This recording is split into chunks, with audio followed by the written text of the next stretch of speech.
I need the YouTube link. This will be edited, this part, by the way. Sure. Copy. Copy. Copy. Copy.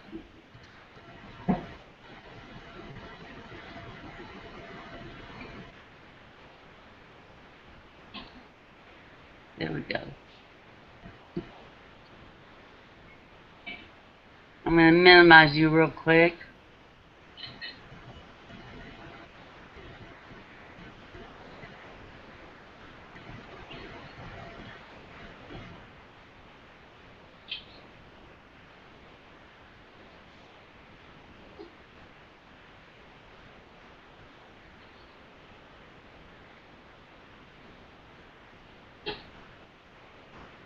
This computer is slow. It's all right. Take your time. I'm not going anywhere.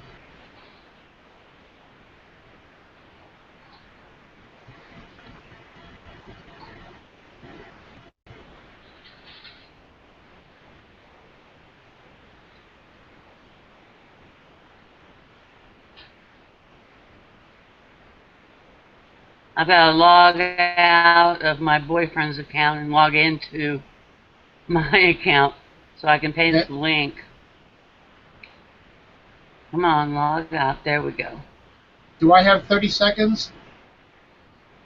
Yes, we're going to be live. In 30 seconds? Yep. All right, give me 30 seconds. I'll be right back. Right back. Okay.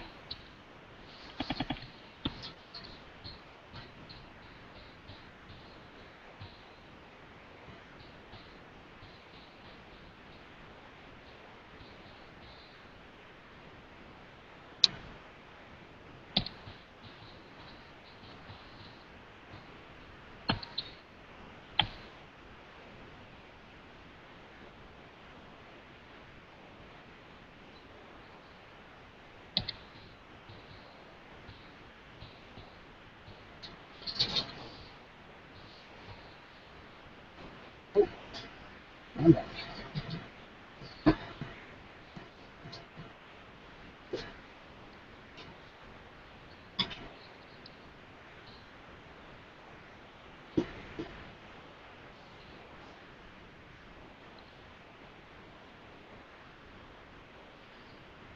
Okay, we're in the group. And I'm posting the link.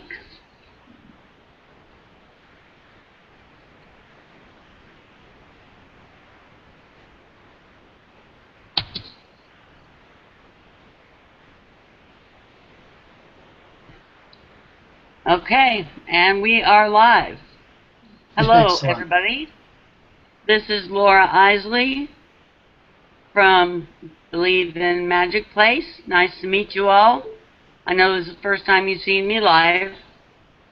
I'll take off my glasses. I'd like to introduce to you Banachek, but before doing so, I want to tell you a little story.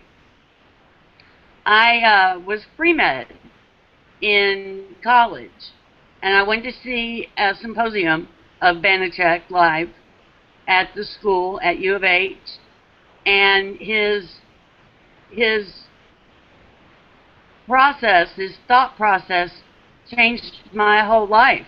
I went back and I changed my major to psychology, studied everything I could, studied all of Banachek's books that I could get, and have been performing mentalism since then. So, on that note, everybody, welcome Banachek. Good to be here. Thank you very much. And it's a big responsibility knowing you changed somebody's life. So I hope for good and for the better. Oh my gosh, it really has. Can you please start out with telling everybody how you first got into magic to begin with? Yeah, you know, I thought about this a lot because I've often thought that I didn't really have much of an interest in magic when I was very young. And then I started thinking about it and all the ways that magic actually did take part in my life. And it did hit me in many ways, and every time I saw it, I was fascinated by it. To me, I always thought that the first time I started magic was when I picked up a book by Randy, James the Amazing Randy. It's called The Truth About Uri Geller, and in there it taught you a way to bend a nail. And from that, I bent nails, and then I figured out my own ways to bend silverware and keys and other things, and I thought that's what got me on my path. And then I started thinking backwards, and I remember that when I was in South Africa, I remember seeing two magicians. I remember, and even to this day, they must have left an impression because I remember what they did. There was one that was working out at some sort of a farm place where there were horses and everything, and they were doing shows for kids. And one of the things I remember that he did was he had someone take a playing card and tear off a piece, and then he tore off the rest of the card, set it on fire. And I don't remember where the card appeared at, but it appeared somewhere else whole, and that was a piece that fit into it. So I remember that, and I must have been about, I don't know, 11 or 12 at that time. And then there was another magician who came to the school that I was at, and he did all sorts of things. And I remember the next day that they were talking about how maybe when he was blindfolded and somebody was writing on the chalkboard, that maybe he could actually hear the letters that they were writing. And I was thinking, no, I think he could probably see, and he may probably turn around at some point and saw it through the blindfold, but everybody else didn't think that. And then the other thing was he had actually exposed, which is part of the trick, because there's a gag piece to it where you take the egg, you take a silk, and it disappears, and it ends up inside of the egg. And then he showed that the egg was hollow. Then he did it again, and the next time the egg was solid. And because he had shown that the egg was hollow, I went home and I remember taking an egg and hollowing it out so I could put a silk inside of it. And so those things did in some way, you know, influence me. I just didn't think that they had. And I think my whole life was like that. I remember even playing soccer. I would create new soccer moves, which were trick moves to get the ball between somebody's legs without them realizing that was what was going on.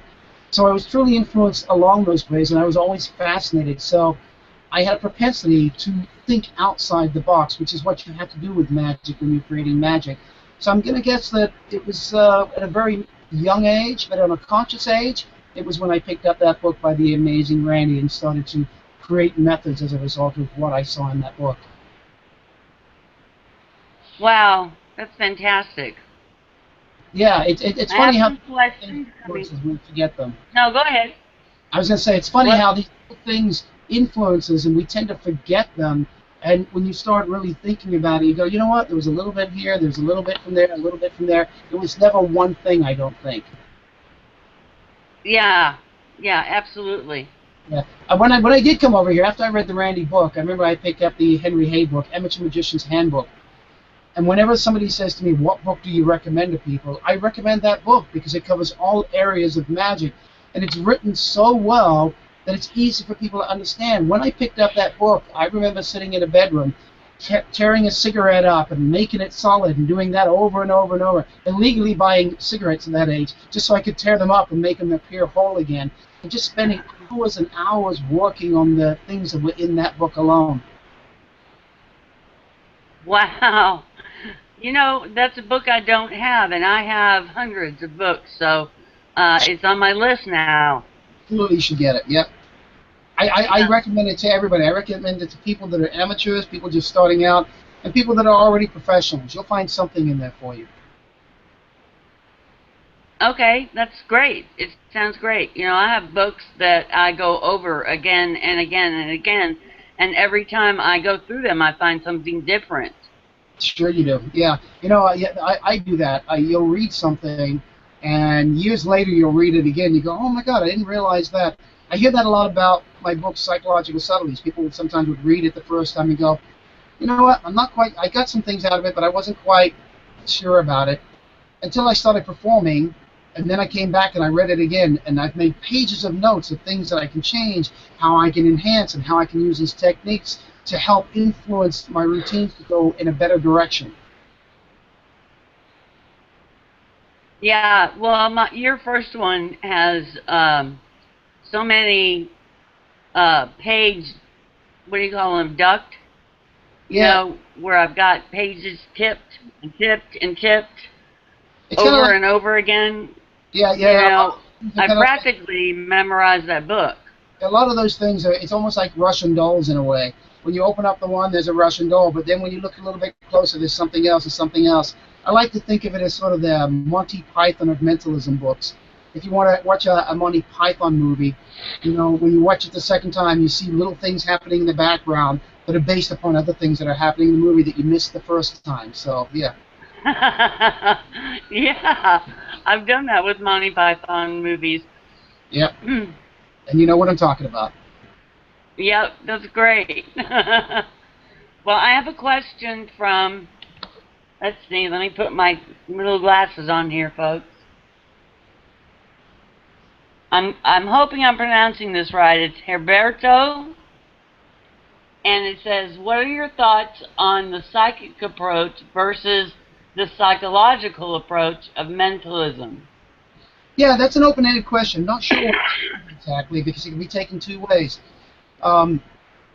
When I perform, I use a little bit of both. I don't claim to be psychic, but when you're in that moment of performing, if that's the approach you've sort of taken, then you have to truly believe that you can do these things. Look, when I'm bending metal, I could just make it happen and do it like a magic trick, or I can do it in such a way in a presentation where I'm trying to make it look truly psychic.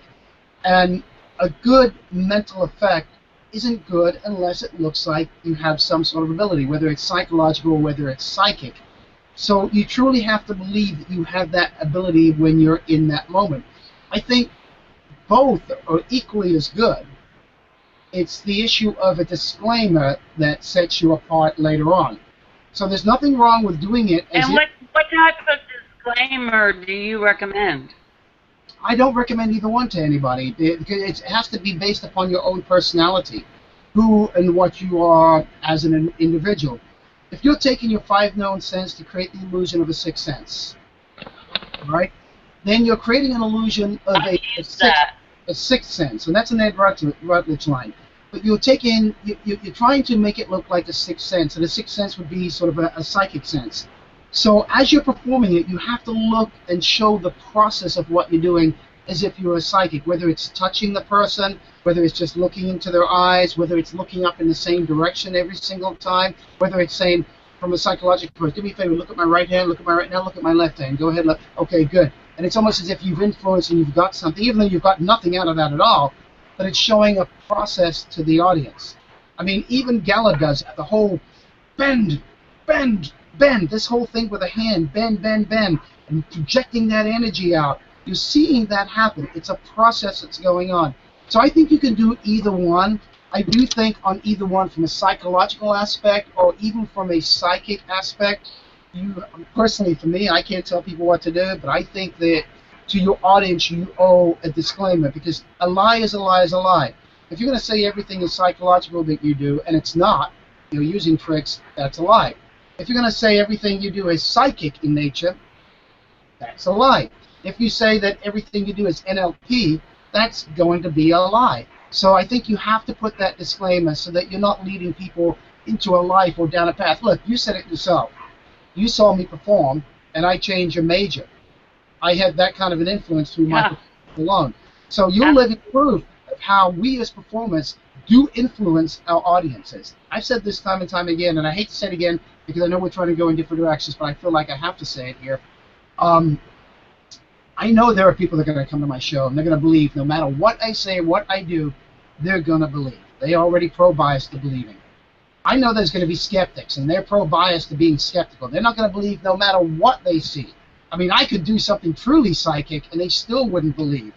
And then there's a huge amount in the middle who have never seen this type of performance before. They don't know what it is. And those are the people that I really have a responsibility to.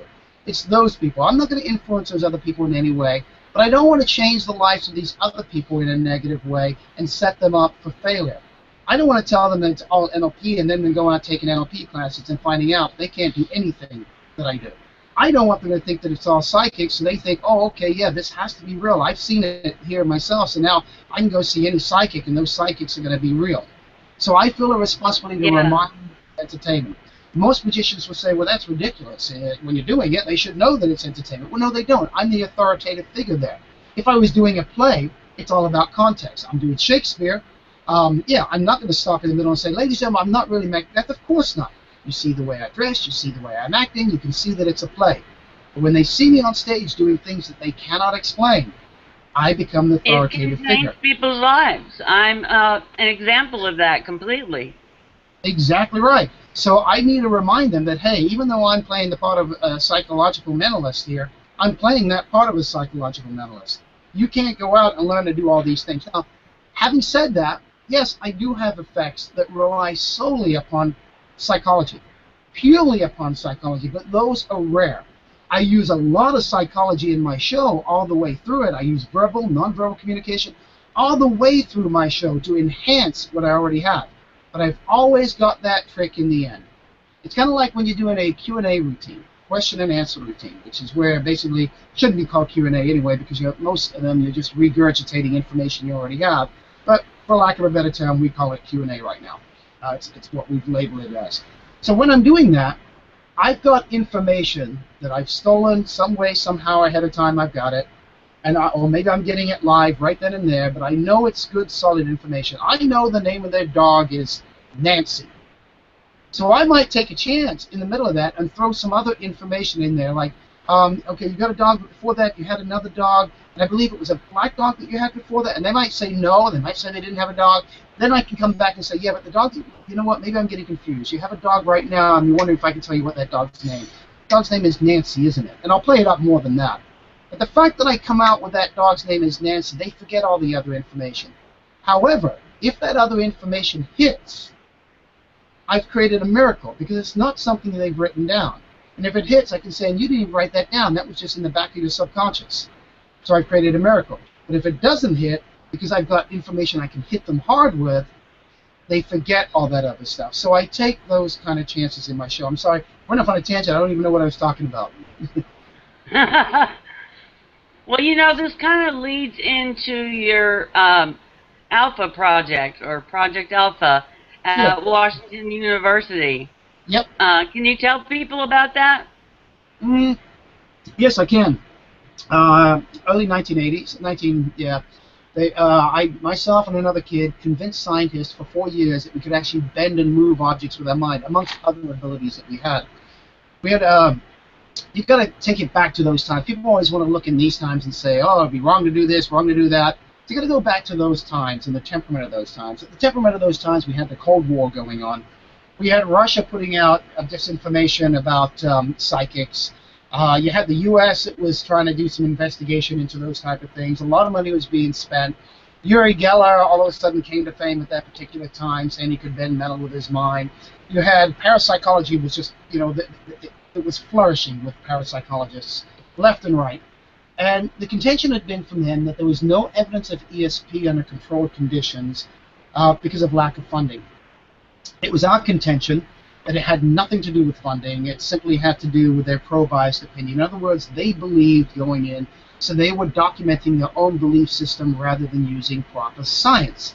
And then the other hypothesis we had was that because they had PhDs, they would think they were too smart to be forward, and therefore would not go out and seek an expert in the field who didn't have a PhD, like a magician. Although there are magicians that have PhDs, but they still would not go out and seek somebody because they go, it's a magic trick, I can't be fooled by that, I'm a scientist.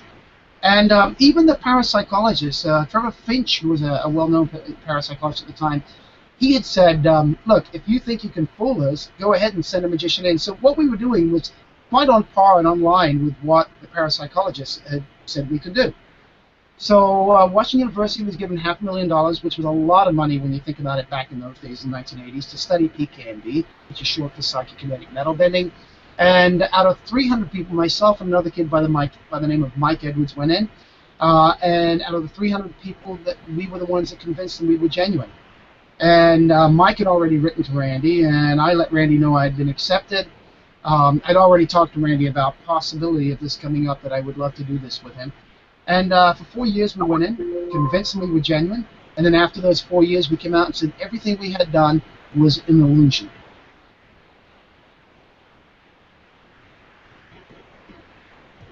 And that was pretty much Project Alpha.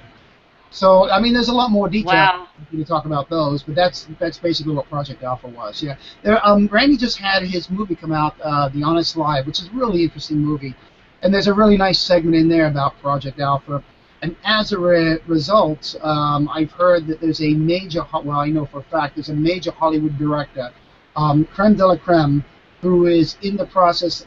He bought my life story and is writing my life story primarily about Project Alpha, so mine and Mike Edwards' life stories, so they can write a major motion picture about this. Now, as to whether it will ever happen, who knows?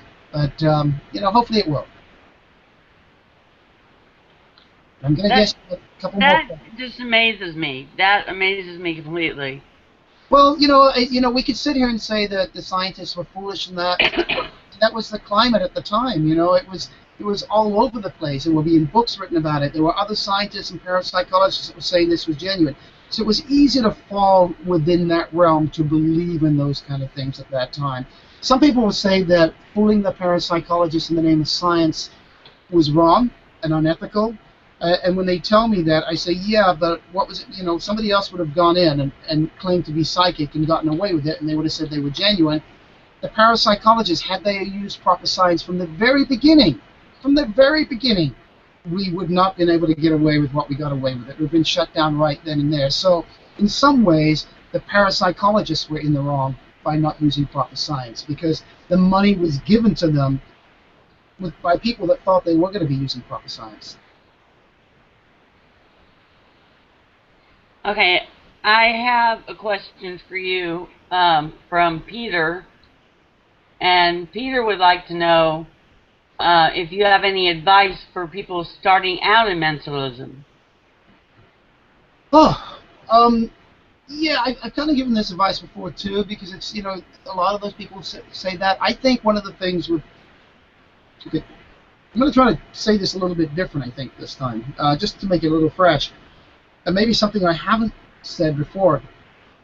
There's a difference between mental magic and mentalism, and there's a huge gap between magic and mentalism, the way that you think. If you have started out as a magician, you have to stop thinking like a magician to do mentalism. Otherwise, it comes off as mental magic. So that question can be taken two ways. It can be taken in such a way that, look, I'm interested in magic, but I want to do mentalism. Or it can be, I'm already a magician, and I want to do mentalism. So you would answer that question in two different ways. I think the connection with your audience is completely different when you're doing mentalism than when you're doing magic. It is, and I think the difference is you have to stop thinking that you're a magician and get rid of the magician's guilt when you're performing, which I see that with so many people that start doing mentalism when they do magic. And you got to start believing that you're psychic when you're in the moment, like we talked about earlier. I'm not saying tell the people you are psychic. What I'm saying is, as you're performing in that moment, believe that you are psychic, or believe you can truly read body cues as you're doing it. Have your disclaimers ready, but believe as you're actually performing so that it feels real.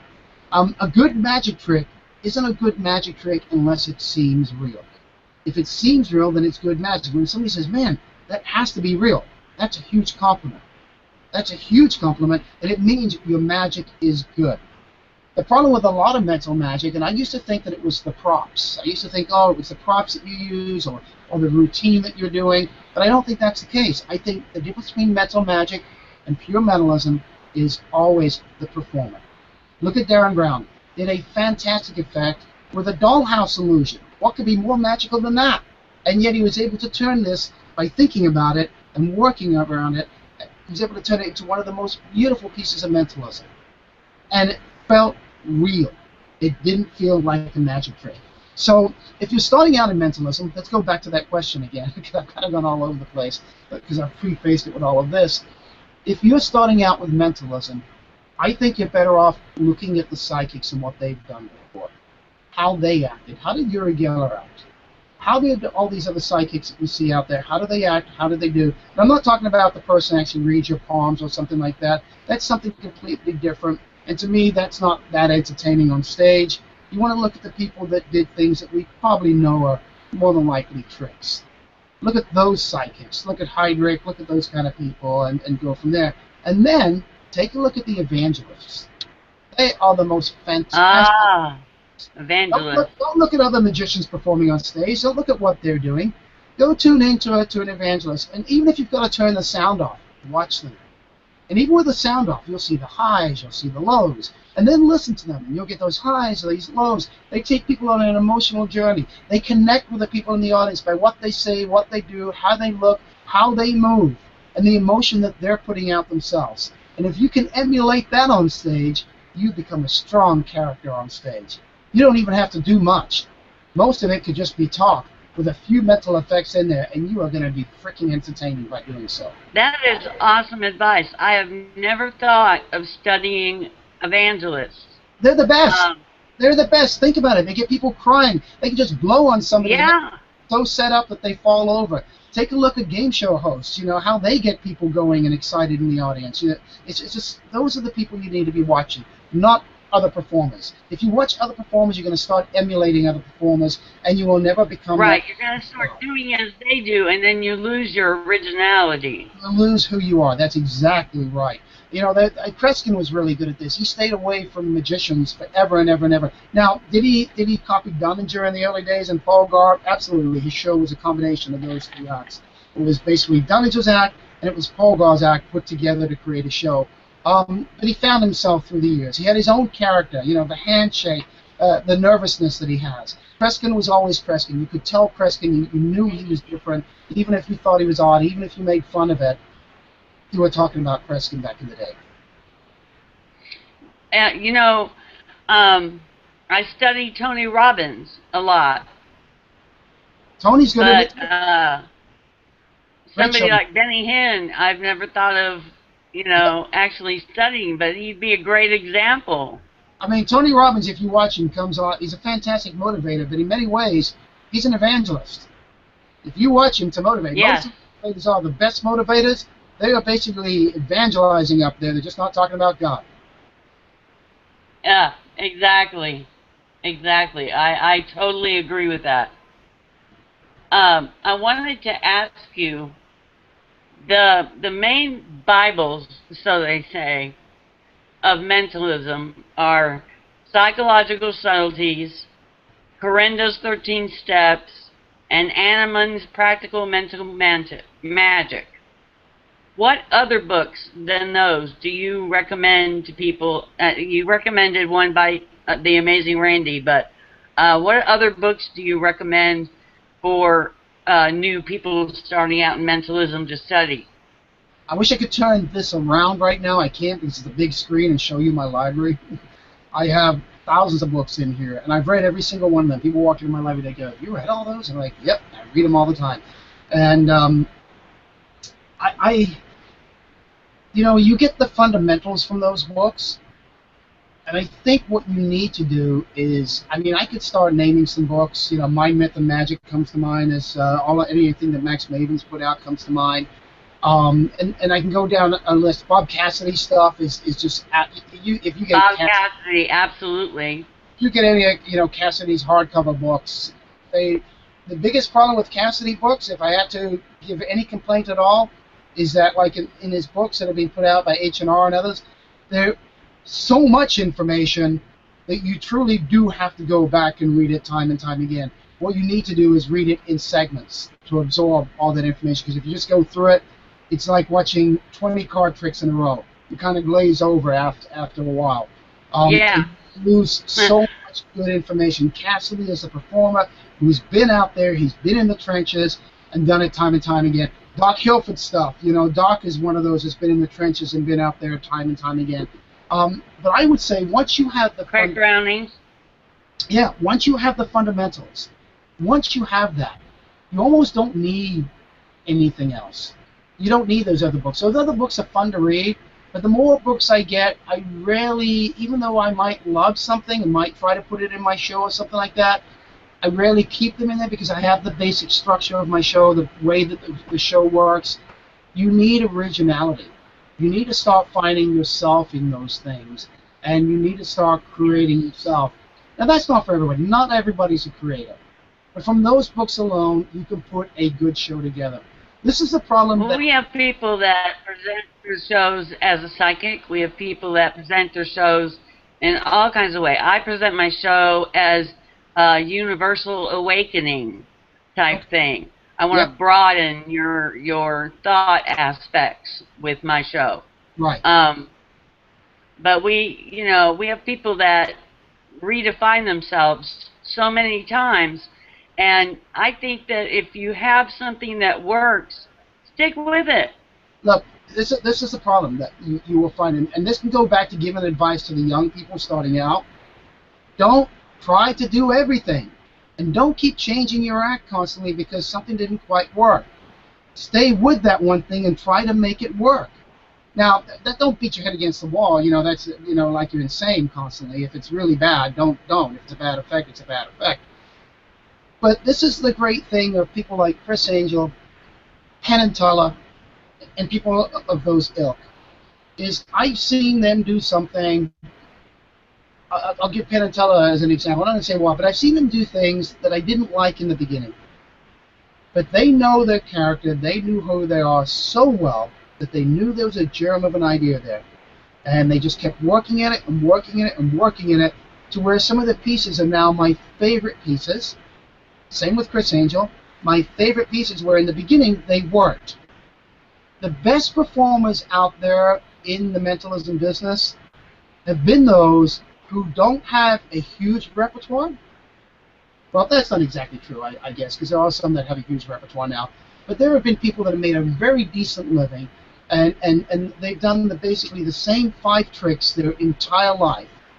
And they've added to it, they've perfected it, and it's been through performance after performance after performance, and they're still changing it years later because they find another line that works, they find a different way of putting things around. When I was doing comedy clubs, I have a comedy routine called Key Erect. It should only be done in comedy clubs. It's very suggestive. But it uses the key rect, which is basically a gimmick block with keys. And I found that if I did it early in my performance, it just wasn't getting the laughs and the response that I knew that it should be getting. I knew this stuff was funny, especially in comedy clubs, but it wasn't getting the response it should get.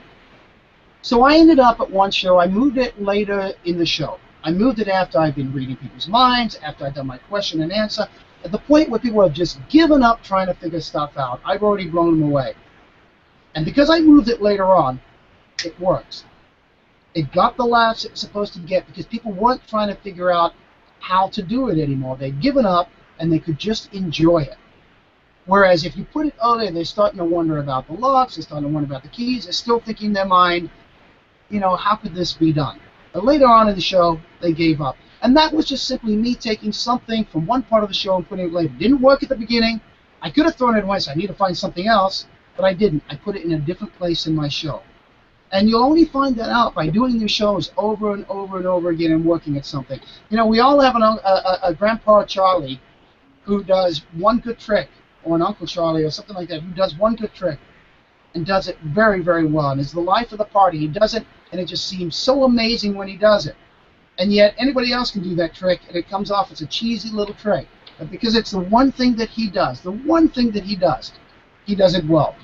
And I think that's what it is, finding those few things, creating a show with them, and just refining them. I know guys that go out and they're constantly buying the next thing that's out there, hoping that it will work in their show. That tells me something about their show. It tells me their show is not refined and is not that good. Anyway, I hope I answered that question. Oh, you're cutting out a little bit. Oh, I was? Just a little bit. Okay, hopefully we'll be good. Yeah, I think we're good now. Good. Okay. You brought up Criss Angel, so I want to spend a little bit of time on that, but just a little bit, because I don't want to make this interview about him. Gotcha. Can you tell me some of the work that you're doing with him? Yeah, doing a lot of work with him. Still consulting for some TV things with him. May have some things on that line to announce coming up fairly soon. I'm going to be doing the Supernaturalists with him, working with him with that right now. Looks like I'm going to be taking over the co-producing role in that particular show. And we are actively working on that right now. This is going to be a fantastic show because Criss is putting all of his resources into it. And I'm not talking about little resources. I'm talking about a lot of resources that most people never could afford to put into a show like this. So it's going to be a fantastic show. He's picking the creme de la creme of magicians, huge illusions that most people could never afford to take around. and original stuff as well. So I'm very excited about working on that project with Criss, and I've just actively started. I just got off the road with him. In fact, he took out his Criss Angel live show. Was at the Foxwoods, and then he went to Eastern Pennsylvania, and then to Huntington, New York. Sold out shows in every single one. And it was just really interesting because he didn't take his light package. We used the light packages that they already had, and each one was extremely different. So you have to take hours and hours and hours of relighting every single illusion at every location. It's like an 8-hour load in, 8 hours to load everything out. It's hugely intensive, and he has a fantastic crew, and it was fantastic to see the behind the scenes of things. And I've never seen that before because I've never been a part of that in a huge illusion show like that. But I'm going to be a part of that in the Supernaturalist show. So if you get a chance, get your tickets for Supernaturalists. I think you can start getting them now for Foxwoods. In fact, I could be wrong on that. But the moment they become available, get them, because I think that show is going to sell out. All of Criss Angel's shows have sold out so far, and he may be making some surprise appearances once in a while as well.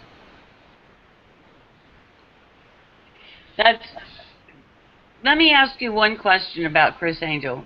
Sure. Why do other magicians hate Criss Angel?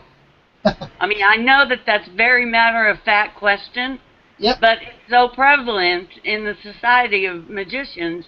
I don't understand it myself, and I was wondering if you had any opinion on that. Yeah, you know, it's weird to me in some ways. You know, I get it on some levels. On other levels, I don't get it because, look, let's say I'm just going to say, let's say you don't like Criss Angel's personality, or you don't like his look, or something like that. So what? How does that do away with the success that he's had? How does that do away with when he's doing good magic? I think it's a lot. Our profession is a profession that tends to kill itself from the inside out. It really, really does, and I don't understand it.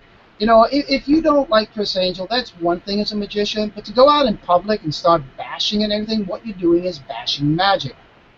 The moment you start putting... Well, we don't allow that in our group, by the way. Good, because the moment you start putting down magic in any form whatsoever, even if a form was bad, you're hurting magic. I've always said this: if you truly think that you're a 75% magician, and you're watching a magician on TV, and you truly believe he's a 50%, and let's say that, I'm not talking about Criss Angel, I'm just talking about in general here. Let's say there's a magician on TV that's a 50% magician, all right? And you start bashing him to lay people, and you knock him down 25%. What have you done with yourself? You're no longer a 75% magician. You've knocked yourself down to a 50% magician. But if you take that magician that they've seen, that they like, and you build him up 25% to 75%, what have you done yourself? You put yourself at the 100% level now. So when they see you perform, they're going to go, oh my God. Even a bad magician. Let's say you a live performance somewhere and there's a bad magician. Surely he does one thing good. So if a lay person goes, man, that was pretty bad, you go, yeah, but what about that one thing? Focus them on that one good thing. And you might get them to forget a little bit that, hey, there's bad magic out there. You don't want them thinking about the bad magic that's out there. You want them thinking about the good magic. When David Blaine first came out... Well, you know, the way I feel, I would not have gotten to know Wayne Houchin, Daniel Garcia, exactly. So many other magicians whose work he's performed. Yep. I would not have got to know those magicians had it not been for Criss Angel. And he's constantly promoting magicians behind the scenes and in front of the scenes as well. A lot of them he's promoting. But I want to go back to my point right there for a second. I was at a point, and I was doing, I think it was a year, I was doing about 200 colleges that year, which is a lot. It wasn't the norm, you know, but I know I had 2 years where I had over 350 shows. And that was a mixture of things, and there were circumstances that built those shows up. But one year I was doing about 200 colleges, and I can't tell you how many of those colleges, lay people, when Blaine came out, lay people would be there, and there'd be other magicians there. And I could hear them talking to those magicians. I would hear it time and time again. They're saying, you see that David guy on TV, that guy that does it? And the magicians would say to them, oh, he's not that good. He just does this thing called the Balducci. And they would either show them how it was done, or they would say, oh, I can do that, and they would do it. Why the hell would you do that? What? And I want to say a different word there, but I don't know if kids are watching or not. But why would you do that? What God reason would you do that? That's hurting magic. When they would ask me, I would simply say, yeah, he's fantastic. I have no clue how he does that. I didn't have to show that I was better or that I was smarter than David Blaine. Didn't do any of those things. I built it up. I would talk. They loved him, so I said he was fantastic.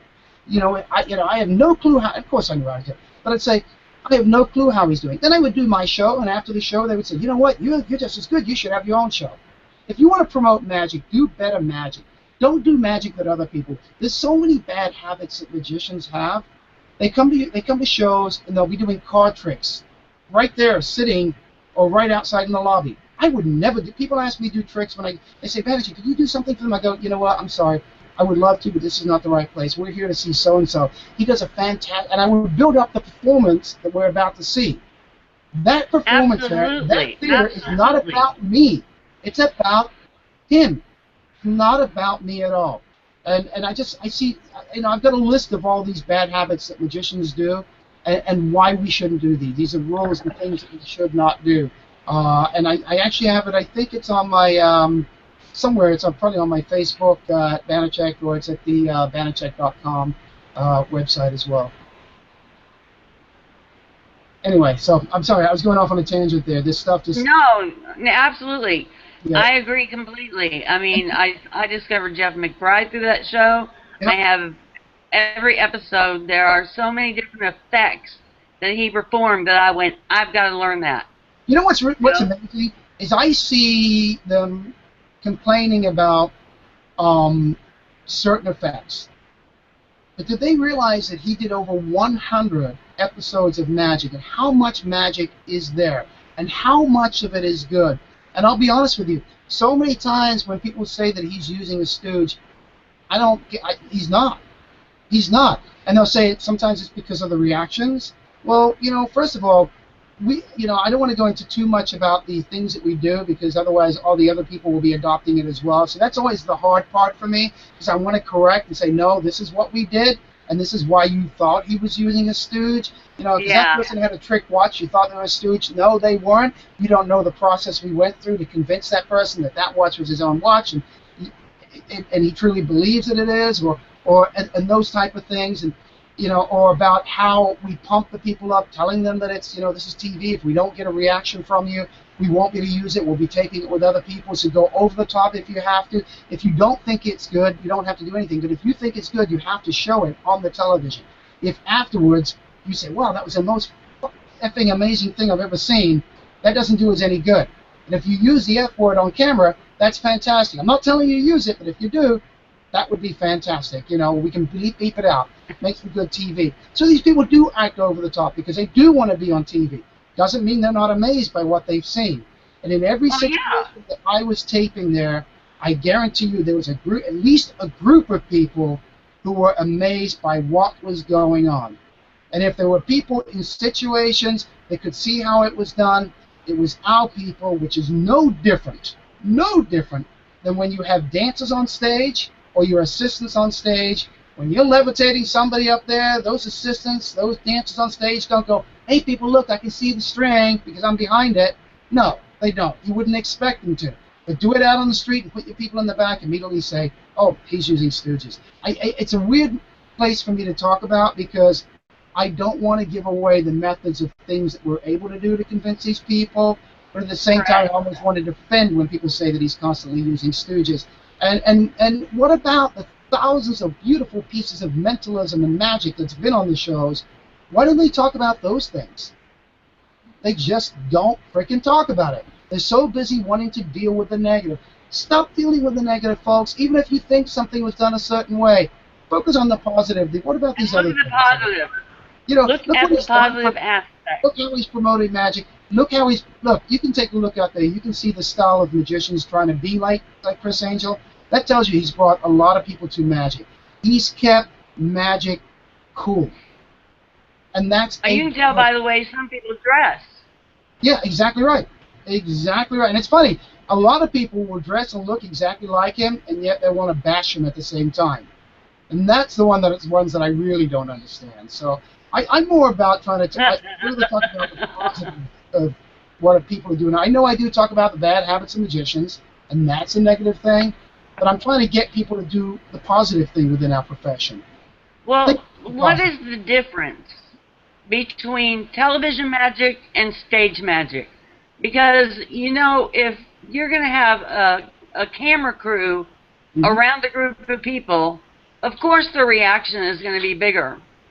So what do you think the difference is between TV magic and stage magic?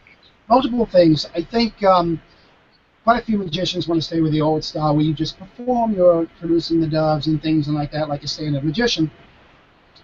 But I think in this day and age, you know, the MTV age, the day of cool kids and, you know, and stuff, and this day of information where you go online and figure out how something's done immediately when, you know, when you see it. I think you have to stay ahead of the game, and I think you have to use the medium. The smart ones are using the medium. I have no problem using that frame to edit out something. And a lot of people will say, well, that's unfair. I'll give you an example. If I do a double lift, I can look you in the eye, I can talk to you, I can misdirect you by what I'm saying. You're never going to see that move. But on a screen, there's only one thing moving as I'm speaking to you, and that's my hands. And in that screen, you're going to see that. So I have no problem editing that out slightly where you don't actually see it. There's no reason not to do that. Johnny Ace Palmer, who was a fantastic magician, you know, won the Grand Prix at FISM, did a fantastic job. Fooled people all over the world with everything that he was doing, his cups and balls routine. And then he goes on a TV show, a major TV show, by the way. And there's a one-camera angle shot, and you could see every single load. I would have edited out those loads so that you wouldn't see it in the frame.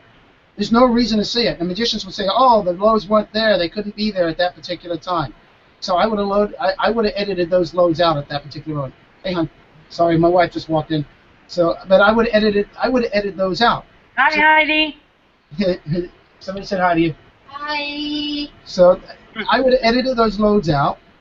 She had to come in and get something. So you wouldn't have been able to see those loads, because why should the people at home see the magic when everybody in the studio audience, everybody that is performing it doesn't see the magic? So if the shots are allowing people at home to see something they shouldn't see, you should edit that out, because they're seeing something those people aren't seeing. They're seeing how the magic's done. So I don't know. In this day and age, also I think in the early days with Criss Angel, and Criss adapt. I don't want to talk too much and put words in Chris's mouth or anything, because it's not my place to do that. I don't want to say the wrong thing. And in the early days, we went out, we got the show, and he got the show, and it was 7 episodes, and it quickly moved all the way up to 17 episodes in the middle of it. He was having to And put then out. after 6 years. Well, he was having to put 1.5 episodes out every single week. Put that in perspective. Other people have 6 months to a year to put one show together. So he was putting those out constantly. And so we would sit in a room, and he would come up with like 200 to 300 tricks, and then 2 weeks off and go out and start doing them. Now, Criss would show up on the set, and he would have to make up his pattern, and he would have to, you know, learn how to do it in 5 minutes. He's the most amazing learner. He learns so quickly how to do things. He would learn within 5 minutes how to do it, and then we would have to go ahead and start shooting it. And that's not to say he didn't practice really hard on a lot of stuff, but a lot of things he didn't have time to work that hard on. And he would have to go out and do it. So that means in the first few runs, he would be talking for 25 minutes. Every episode is 22 minutes. Now, you need at least 5 effects in there, plus your big stunt. So, of course, those things had to be edited down. And immediately, people Yeah, start... and you had to do this huge stunt at the end of every single show. One of the big things we did, one of the first things people started saying was stooge, and it wasn't, was the ring and ice cube. And that was shot, and it was edited all up, and so they said, oh, it had to be a stooge because of the editing. No, it was done there real time. But again, that piece lasted so long that we had to edit it down. And Criss, in the early days, was worried about, you know, the magic community. He embraced the magic community, loved the magic community. And in his first episodes, he had a lot of people on his show, like you say, Jeff McBride, Pat Intella. He was bringing, you know, Lance Burton. He was bringing all these people in on the show and having them on the show and promoting them. And, you know, magicians started saying, so the second season, I think it was, he tried to speed it up, that ring and ice cube. But that didn't stop them. Once they saw that, they started talking about other things. So at some point it comes to where, you know what, you just don't care about what the magic community says, because they're not the ones paying your bill. The rest of the world is out there, and they're the people that you work for. They're the people that you're not putting shows on for magicians, and this is something that the new guys can always learn from. You're not working for other, unless you're going to work conventions for the rest of your life. You're not working for other magicians. You shouldn't care too much about what other magicians say unless they're giving you really good advice and unless they're criticism to help you improve your act. But if it's just criticisms for the sake of criticisms or negativity, don't listen to it. There's a difference between a critique and a criticism. Absolutely. You know, we all have that guy at the Magic Club who always has something to say no matter what. And that's not the person to listen to because they're going to critique you no matter what. There are effects that are perfect out there, and people try to improve them and sell another version of it, and the second version that they sell is not better. It's just another version. Mutilated it to where it's not. It's the same effect. Yeah. Well, not really. It's a worse effect. So yeah. I've seen that so many times. I've seen effects sold that are just newer versions of the real thing, and it's just why buy that? For those people that want to bash Criss Angel, I'm just going to say go to my Facebook page, Banachek, my fan page, Banachek, Facebook/Banachek. I just put up a video, and in that video is the Criss Angel that I see every day. It's the personality that I see every day. It's how I see him treating people every single day. And I think see him as a family man. The last post, he's a family man. As loyal to the people that work for him. I mean, you've seen the same crew with him for 15 years. Absolutely. Look at John. John forever. Yeah. Doug Malloy. I mean, he's been with Criss since the beginning, since he did a show in Broadway. Yeah. Doug Malloy, he's fantastic. If he treated people badly, people still wouldn't be with him. Yeah, you know, business is business, you know, and we all have our moments in business. But as a human being, you know, you spend time with him, he's a caring guy, very good guy. I can appreciate that. While we're talking about TV magic, sorry? Let's ask people, let's show people what they're going to get if they answer a question correctly that you're going to ask them. I'm going to let you ask the question.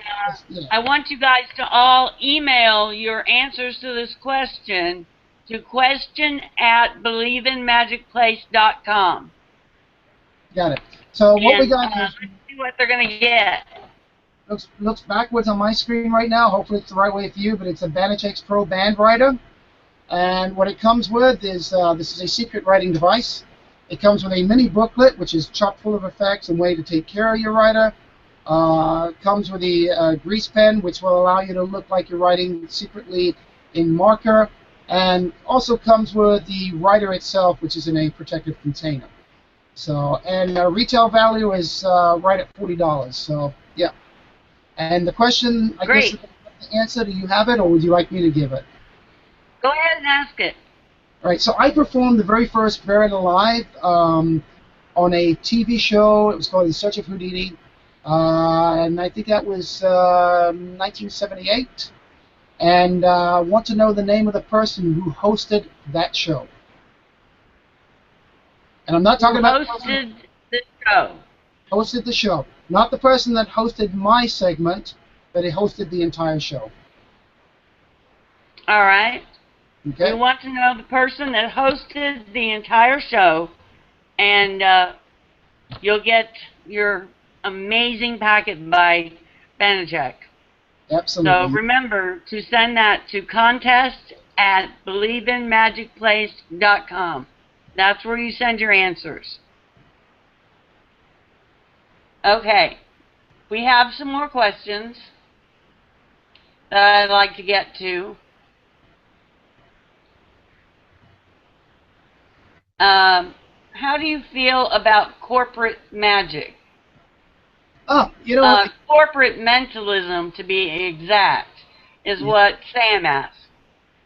Okay, I do a lot of corporate gigs. In my early days, I did a lot of corporate gigs. I used to work a lot of trade shows, got a lot of awards at trade shows, because mentalism does very well in trade shows. The only thing at trade shows is you have to be very visual, because you've got to be up here doing things for people, and you've got to draw people in. And you've got to have techniques to draw a crowd. And the idea is not for you to get known yourself in a trade show. The idea is for you to get the brand of the company out there and to turn people over constantly to the salespeople. And so you want people to walk away remembering the product, remembering the brand, and then being able to turn them over to the salespeople. And within your presentation itself, you want to isolate the people that truly are interested in what that company has to sell, or potentially they might buy, potential purchases. In the corporate aspect of things, usually it's an after-dinner type thing, or it's a some sort of social thing for the corporation. I've done a lot of those. And this is the interesting thing. When I was working comedy clubs, I would be in a certain mode for the comedy clubs. And luckily, I would usually have the Monday, Tuesday, Wednesday, or Wednesday and Thursday to get back into that comedy club mode before the weekends, because I've been doing so much corporate stuff. And I see some acts that don't realize the difference between these different venues. And I'm not just talking about comedy clubs, but I'm going to deal with comedy clubs and corporate because that's what I did at the time. They use the exact same act in the comedy club that they're using for the corporation. So they go into the corporation, they're using lines and things that are not appropriate for a corporation. It's a very different feel when you're working for a corporation than you're working for, say, a bar mitzvah, or you're working for a comedy club. And you need to realize that. And it would take me a little bit of time to get back into that. You've got a much more intelligent crowd, for one thing. You do have a much more intelligent crowd, but having said that, speak about that for a minute. I love it when I have engineers or I have people along those lines, because they always have to have an answer to everything. So if they can't figure something out, if I give them an answer, hook, line, and sinker, they grab onto that because it's the only explanation they have. So I love those kind of crowds. I think you have to make sure that your act is clean. It has to be polished. Too many guys try to go in when they do a corporate show and they try to customize every single piece of their act for a corporation, especially when you're young. You think, oh, I can custom. Don't do that. Customize just one thing if you have to, maybe two things if you have to, if that's what you want to offer. If you want to offer that one of your routines is going to be customized, go ahead and do it that way. And don't do it so the old creepy way of, and the corny way of like, here at everybody say it now, and you say the name of the company. Make it a little bit more original than that. But there's no reason for you to do that. If you're doing a really good show, you don't have to customize it. But when you do customize it, I got to tell you, they will appreciate it. You don't have to customize everything. Just one routine will work, and they'll remember that. So corporations, you're going to make a lot more money doing corporations than you would be doing birthday parties, bar mitzvahs, bat mitzvahs, any of those kind of things, or even the comedy clubs. And make sure you're charging the right amount, because otherwise you hurt it for everybody. How does someone go about booking a corporate show that has not done one yet? Multiple ways. I mean, you can certainly find out who the party planner is for most of these corporations. You can find out who handles their events within the company itself. If you can't go that way, then the other thing is to go out and start visiting agents. Go out, find out who the local agents in town are, go visit them, go introduce yourself, do a little bit of magic, whether it's starting out doing walk around. Now, I will tell you this, there is this issue that does come up. Once an agent thinks of you as a walk around performer, it's really hard for them to wrap their mind around the fact that you're a stage performer. And the same thing, once you're a stage performer, quite often it's hard for them to wrap their minds around that you're a close-up performer as well. It's really, really hard for them to do that. So you get pigeonholed quite often if you're not careful. So if you go in and just start doing some close-up and you don't show them the tape of your stage show, or you don't invite them to a stage show, and somehow you don't get them out to a stage show, they'll keep thinking of you as a walk-around performer, and you won't get the big money that you really want to be getting by being that stage performer. I personally try not to mix the two. I know a lot of people want to do, oh, I can do the walk-around and I can do the stage. I don't like mixing those two.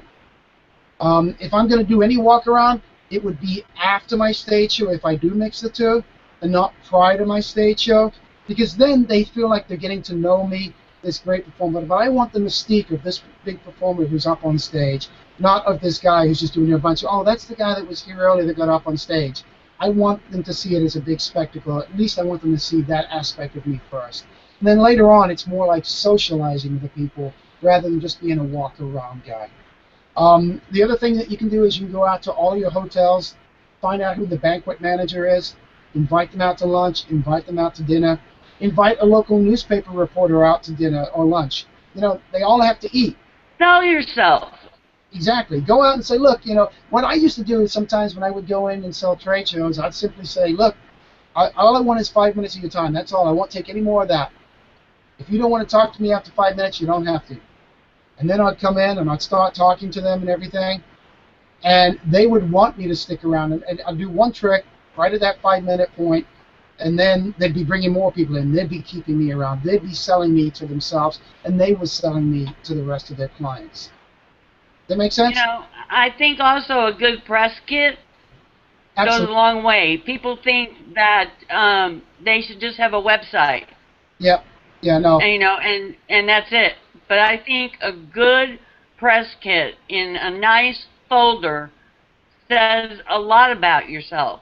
It certainly does, but it helps as well if the agent themselves gets to meet you and get to see what you've done. Having a press kit to leave behind, having a press kit gives them the tools to sell you, rather than it just being word of mouth at that point. They have something to give them. But you should get to know your agents. It shouldn't just be an agent's just selling you. It should be more of a personal relationship. And you know what? Take care of your agents. If an agent books you some good shows, send them a gift. You know, buy them an iPad. Buy them something. You know, buy them a Walkman.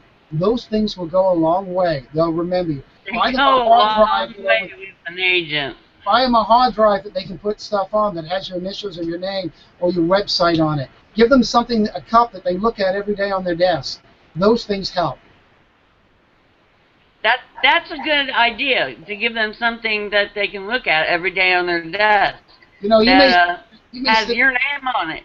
Yeah, you may say an iPad will cost you, you know, hundreds of dollars. But look, if they're making you thousands of dollars, and if you know, if even one more show would pay for it, just one more show will more than pay for that iPad if you give it to them, or whatever it is you're going to give them. It's well worth it. Yeah, absolutely.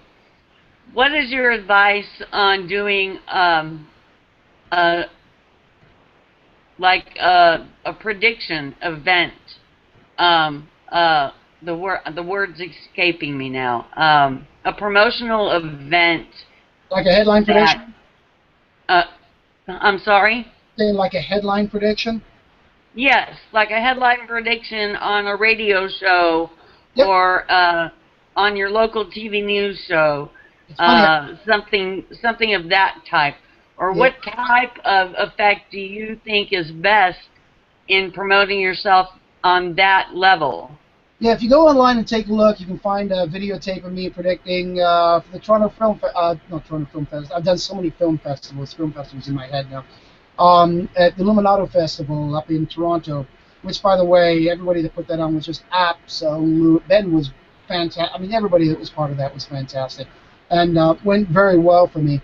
But I did a headline prediction. You go online, you can type in Banachek and headline prediction. It'll come up.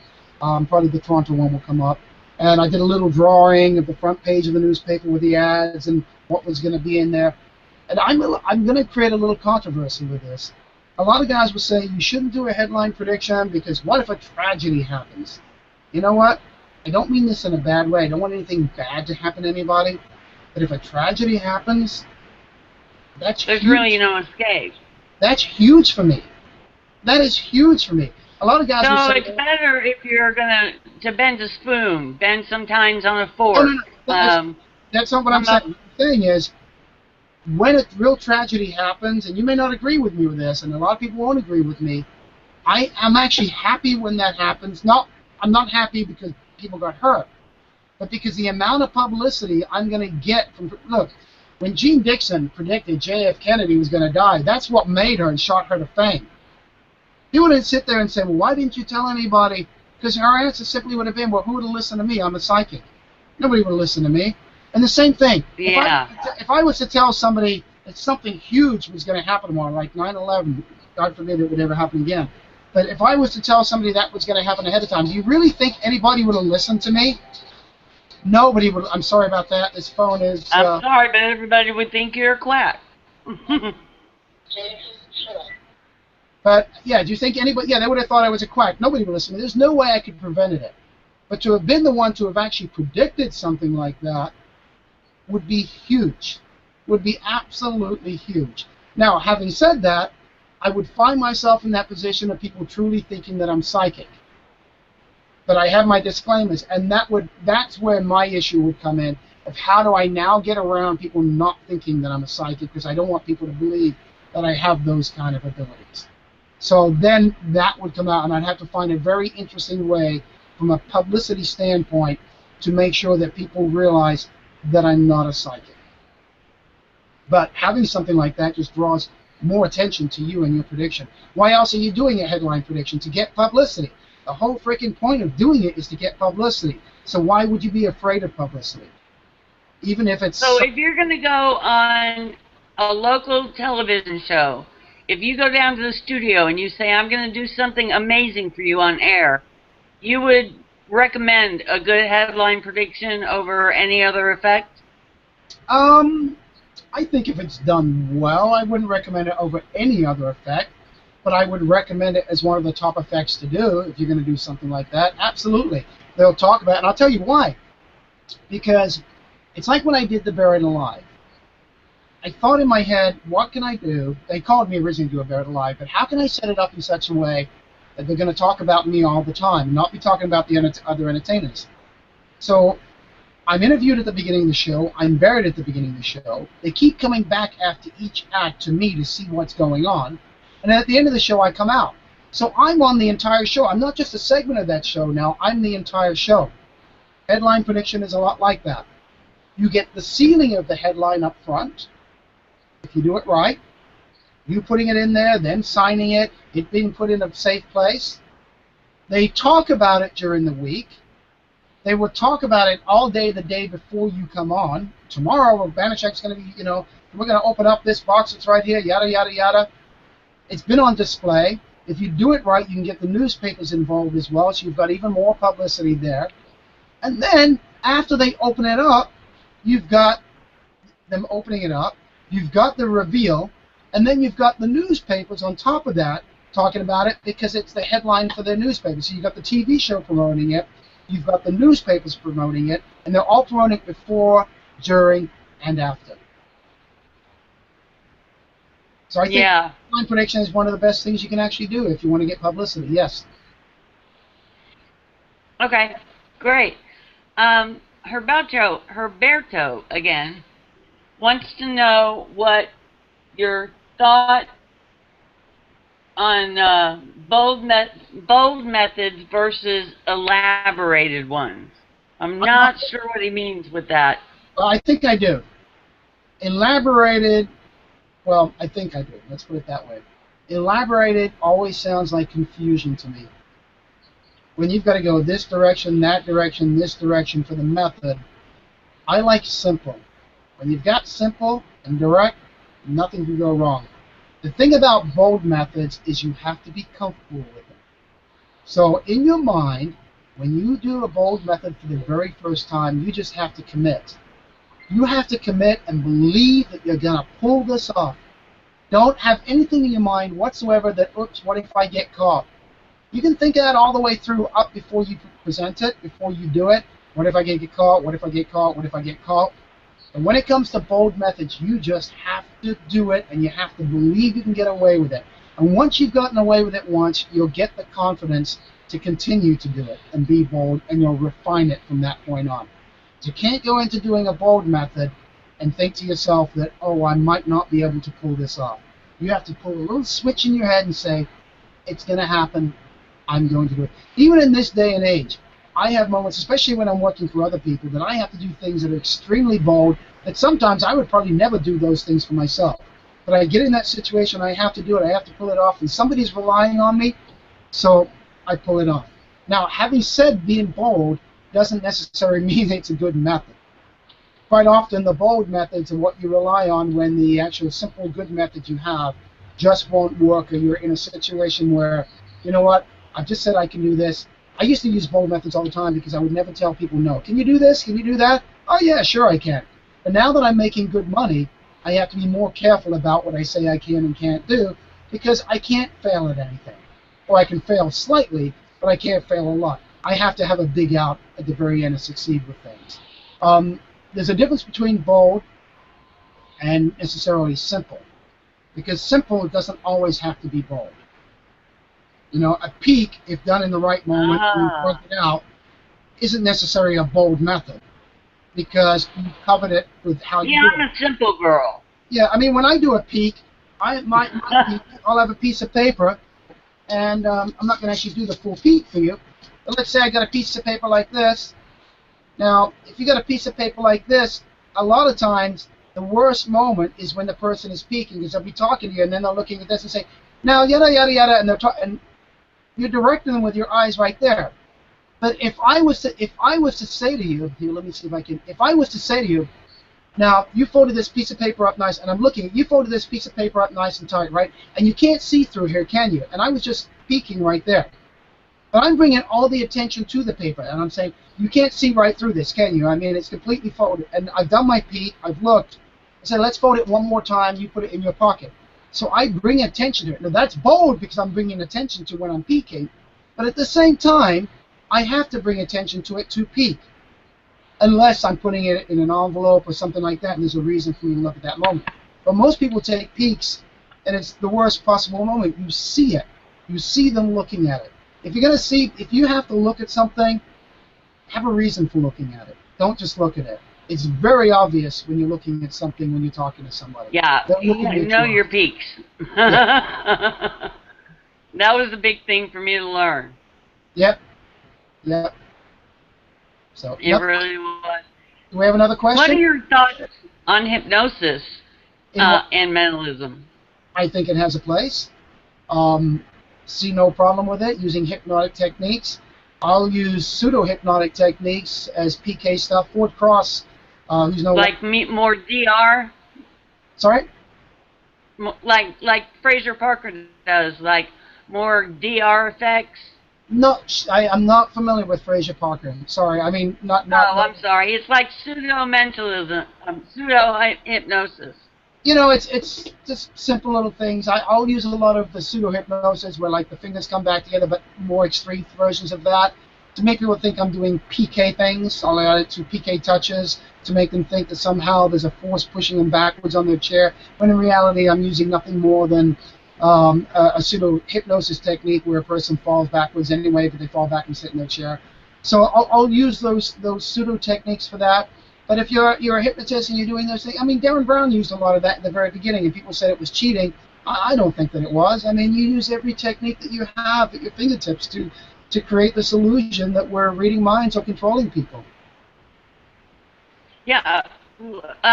Fraser Parker, to let you know who he is, he did a series called True Mysteries, 1 and 2, and in that he teaches you how to do dual reality, which is a form of doing hypnosis but not doing hypnosis at the same time, and It's really excellent. Yeah, one thing is I don't keep up on a lot of. I just can't keep up on everything that's out there. I got to tell you, people send me ebooks all the time, and I probably have about 100 that I haven't been able to get to read. And I read like a couple of novels every week. I read magic books every week, and I just can't keep up with everything that's out there. And I feel bad when people do that, but I have a living to make too, and I'm a busy person. I have consulting for other people. I work with other people, and then I have my own shows I'm doing, and I'm doing my own writings on top of that. I'm writing a book on PK touches. It's been going for a couple of years, so if anybody out there has any subtleties of PK touches, this could be a word, it could be a piece of work, a bit of business, anything, looking for all those things. I have a book that I've written on pocket writing. I'm also looking for things on that, anything that you might have original. Yes, let's talk about the book you're writing. Yeah, but let's go back before we get to that. Let's go back to what we were just talking about. We were talking about dual reality, and I didn't want to get away from the dual reality because I want to talk about that. Oh yeah, that's dual true. Dual reality, I think, for me, you know, it seems like everybody's coming up with new dual reality things, and I think we have to be very careful with this.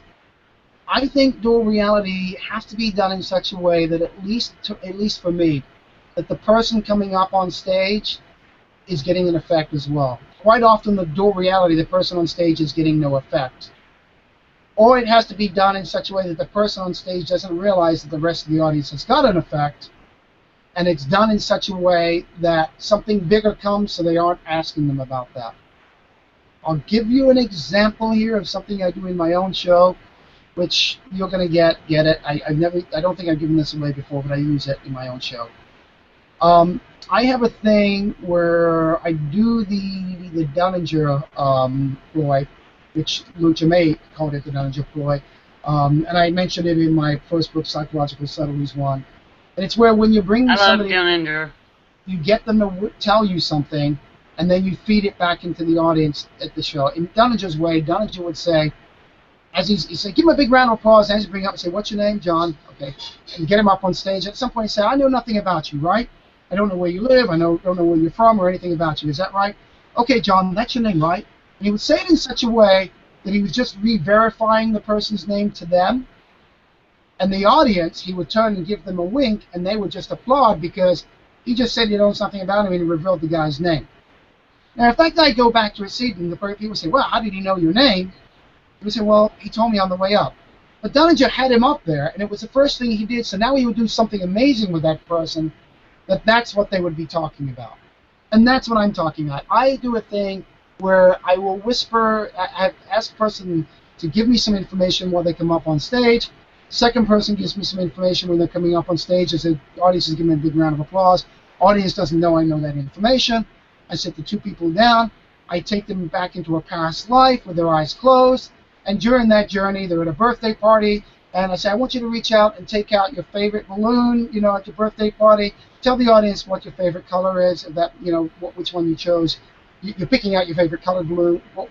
Tell them what color you chose. And they say green. And I go to the audience, but I've written green on a pad. So they think there's a trick right there. And then the next person, you gather up the balloons, you know, and it's your favorite number from 1 to 10. Tell the audience what your favorite number is. And I've written that on my pad as well, and he does, and I go like that so the audience doesn't applaud. But now I take them further back, and I take them past reality, and I do some more effects with them. So nobody's ever going to ask them about the color, and nobody's ever going to ask them about the number. They're going to talk about these other things that I've done with them. So that gets lost in the mixture, so nobody's going to go back. But a lot of the dual reality effects are out there. The entire effect is based upon that dual reality. And the dual reality are two completely different circumstances. And so when they go back to the audience and their friends start talking to them, they know how that entire effect was performed.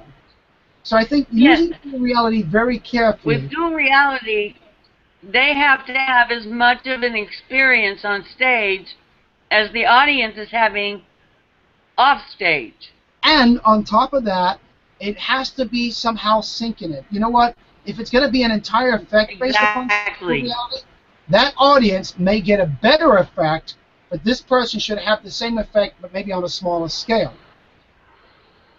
If you have an effect that's all built around dual reality that can fall apart the moment that business person goes back to his friends or her friends and they have days to talk about it, everything breaks down and everybody in the office knows how the effect was performed.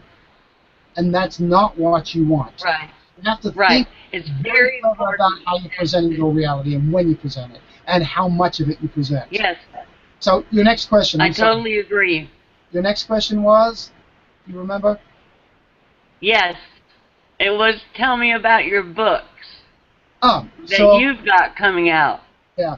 PK Touches, which I mentioned, my wife keeps hammering me on that. That's becoming a very hard book to write because it's not just a small book. It's a book with a lot of effects, a lot of methods, a lot of history, other people's history. It's just how do I write it? How do I put it together? I've got it. It's just putting it in a format, and I'm having a real hard time wrapping it. It's the hardest book I've ever written.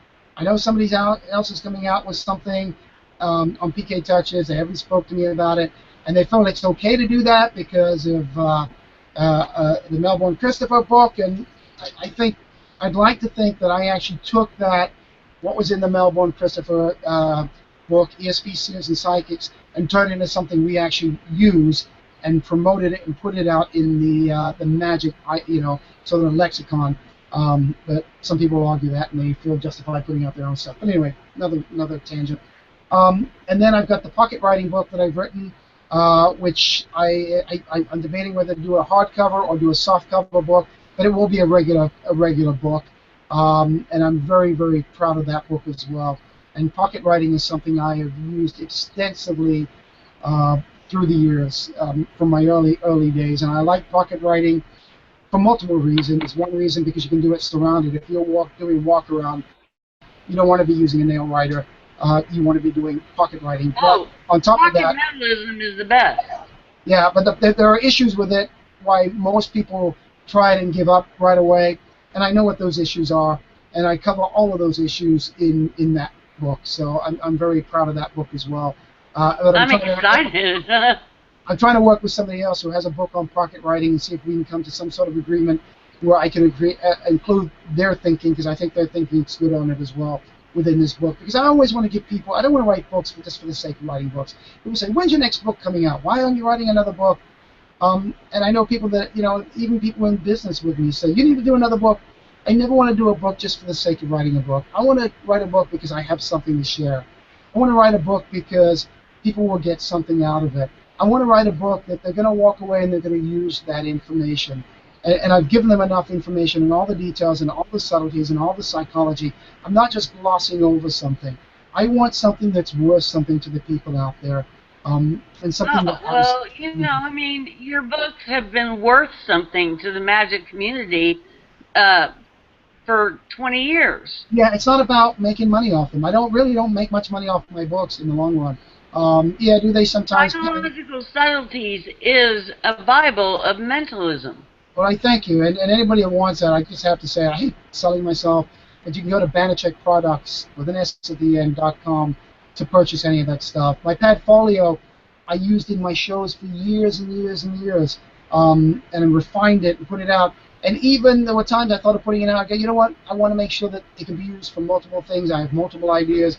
It's not just for a Q&A routine. It's not just for a picture duplication. And I want to make sure that I can actually teach it and do it properly. When I finally put out the silverware bending DVDs, other people were putting out a lot of my stuff. And it was one of those things of, I need to understand why I do these things. Because when I started bending silverware, I really didn't think about it. It was instinctive to me.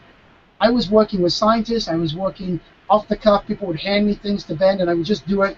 And I instinctively knew what looked good. It had to look like it was bending in front of them, and it had to be deceptive. And I get people even now, you know what, I've seen the DVD, and then I see you do it, and I still can't see it. It still fools me, and that's the way that it should be. But having done that, I had to break down every single thing that I was doing on the bending, and I had to think about it and say, why am I doing this? And then even after I've done that, I have to go look back at each one of those points and say, am I just justifying why I do this at this particular moment? Or is it really plausible, and is it something that people need? After doing the DVDs, I found one thing with the forks that I didn't quite explain. I thought that when you bend the tine of the fork, that all you did was push down with your thumb. And it wasn't until after people had seen the bending of the forks, they said, I still can't do it. You must have strong hands. And I don't have strong hands. My hands, I even have a little bit of arthritis in them. What it is it's not just the pushing down with the thumb, it's the pushing up with the fingers. And it's holding it with the right hand and keeping it in place. And that was something I never did figure out until after people started telling me that even after seeing the DVD, they still couldn't quite get the time to work for them. So, I'm always learning in this process. I'm always refining things, constantly. And I always want to make sure I'm putting out the best product for people, and then I'm not BSing, I'm not just making stuff up. And I am giving, sometimes people say you give away too much. And yeah, maybe sometimes I do, but I would feel lacking, and I would feel like I'm holding something back, which is exactly what I would be doing if I didn't give it all to them when I write it. If I'm going to give it to them... I understand that completely. Give it all to them. Who wants to spend $50 on an effect that gives you, or a book that gives you one effect? Yeah, I don't, a lot of times I don't understand that either. I see people putting out effects, and I'll say to them, that's a great effect, but it actually belongs in a book with other effects, not just an effect by itself. And I think that's what, in this day of easy publishing, it is a problem of, what is a standalone effect that you can sell? Like Psychokinetic Time, I truly think that is a standalone effect because that's an actual trick in itself. It's like buying a gimmick watch or something like that. But I even put other effects in that book. There's other effects with watches in that book. It's just not Psychokinetic Time. So yeah, there's just so much in this day of self-publishing where it's And I hate to say it's crap, but there's a lot of crap out there, and it's hard to weed through it. And a lot of that stuff needs to be in a book with multiple effects, not just one effect by itself. I think you have to, if you're going to put out a book, or many people are putting out PDFs now, you have to put, I would say, a minimum of 10 effects in it. I couldn't tell you how many. I could not tell you how many effects to put in there. If it's things that you truly are using in your show, and you're making good money, you're not just a part-time performer, but you're a performer that's out there working for corporations, and you're making multi-thousands of dollars performing each performance, and these are performance pieces that you've done time and time again, and these are performance pieces that other professional mentalists have seen, they like, they talk to you about it, you know it's got worth. Exactly. Not just your friends and not just your buddies, but other people. Then you may have something right there that can sell as a single unit. Because people that are asking goes right into a question I have, and Sure. that is, how do you feel about these magicians or mentalists that instead of going into performing, they go straight into being creators or being publishers because they've learned something and they've developed something like it, but they haven't performed it in front of a live audience yet? Yeah, that's, to me, sorry, that's my cell phone. I can always hear it, and I meant to I did turn it off, I don't know what happened. I'm lucky Yeah, mine hasn't gone off yet. there are people that are pure creators. They're nothing but creators. But those people should be writing a book with a lot of stuff in it. And I've seen that through the years where people were creators. They're not the best of performers in the world, and they've been very good at some of the things that they created. But they've also consulted and talked to professionals in our business to find out whether some of that stuff has any true substance, whether that professional thinks it's of any worth, and whether that professional will help contribute and refine it for them. We don't have a lot of time to do that. And we have our moments where we can. You know, some people might think, why did Banachek help this person, not that person? Well, because they caught me between projects. Sometimes it's as simple as that. You can actually be good enough to go straight into consulting and creating without having to perform. I think you can. I think that it's rare. There are people that are creators. There are people that are performers. And it's rare when you get a performer. Oh, business is calling me left now. I got people that are performers and people that are creators. They can do both. That's very, very rare when they can do both. Most people are either creators or they're performers. So I'm not going to say that you cannot be a good creator for mentalists just because you haven't performed. You just may not be a good performer. So I wouldn't think that would be fair to say. I mean, we could probably start listing. I'm not going to start listing off names because I don't want to say who was a good performer and who wasn't. But I can think of a fairly long list of names of people that could created some fantastic stuff that we use nowadays. But I know, you know, a few creators that are awesome people. They do great even at Q&As, but they're just not performers. I mean, I never saw Martin Gardner perform, but I would suspect that he probably wasn't the best performer in the world. But maybe some people may come back now and say he was a great, fantastic performer. Never saw him, but he put out stuff that a lot of people use nowadays. And I'll say Al Mann was not a great performer, you know, if you ever saw him perform. But put out some really great stuff. Yeah, there was some other stuff, but there were gems in the middle of all that. So, yeah, you can write and create things and not be the best performer in the world. So I wouldn't throw the baby out with the bathwater. But there's just too many people. Have you ever thought about getting into production yourself? I am in production right now, co-producing a show with Criss Angel. Well, I mean, as far as producing effects. I do sort of produce some effects. I mean, some of the stuff that I sell, my Padfolio, you know, a lot of the effects that I put out there. So it is, I am really selling stuff directly out of my own show. But I sell stuff out of my own show. I create a lot of stuff that I can't use. There is magic that I can't use. Penn Jillette gave me a great compliment years ago. Many, I don't even know if he remembers it now.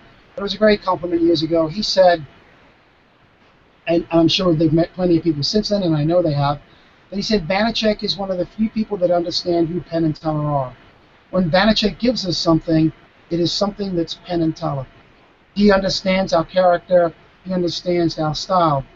I mean, people would come to me with Criss Angel and they'd say, man, I got a great effect, and they'd show it to me, and I'd go, that's a great effect. I said, would Criss use it on the show? And I'd go, no, it's not Criss.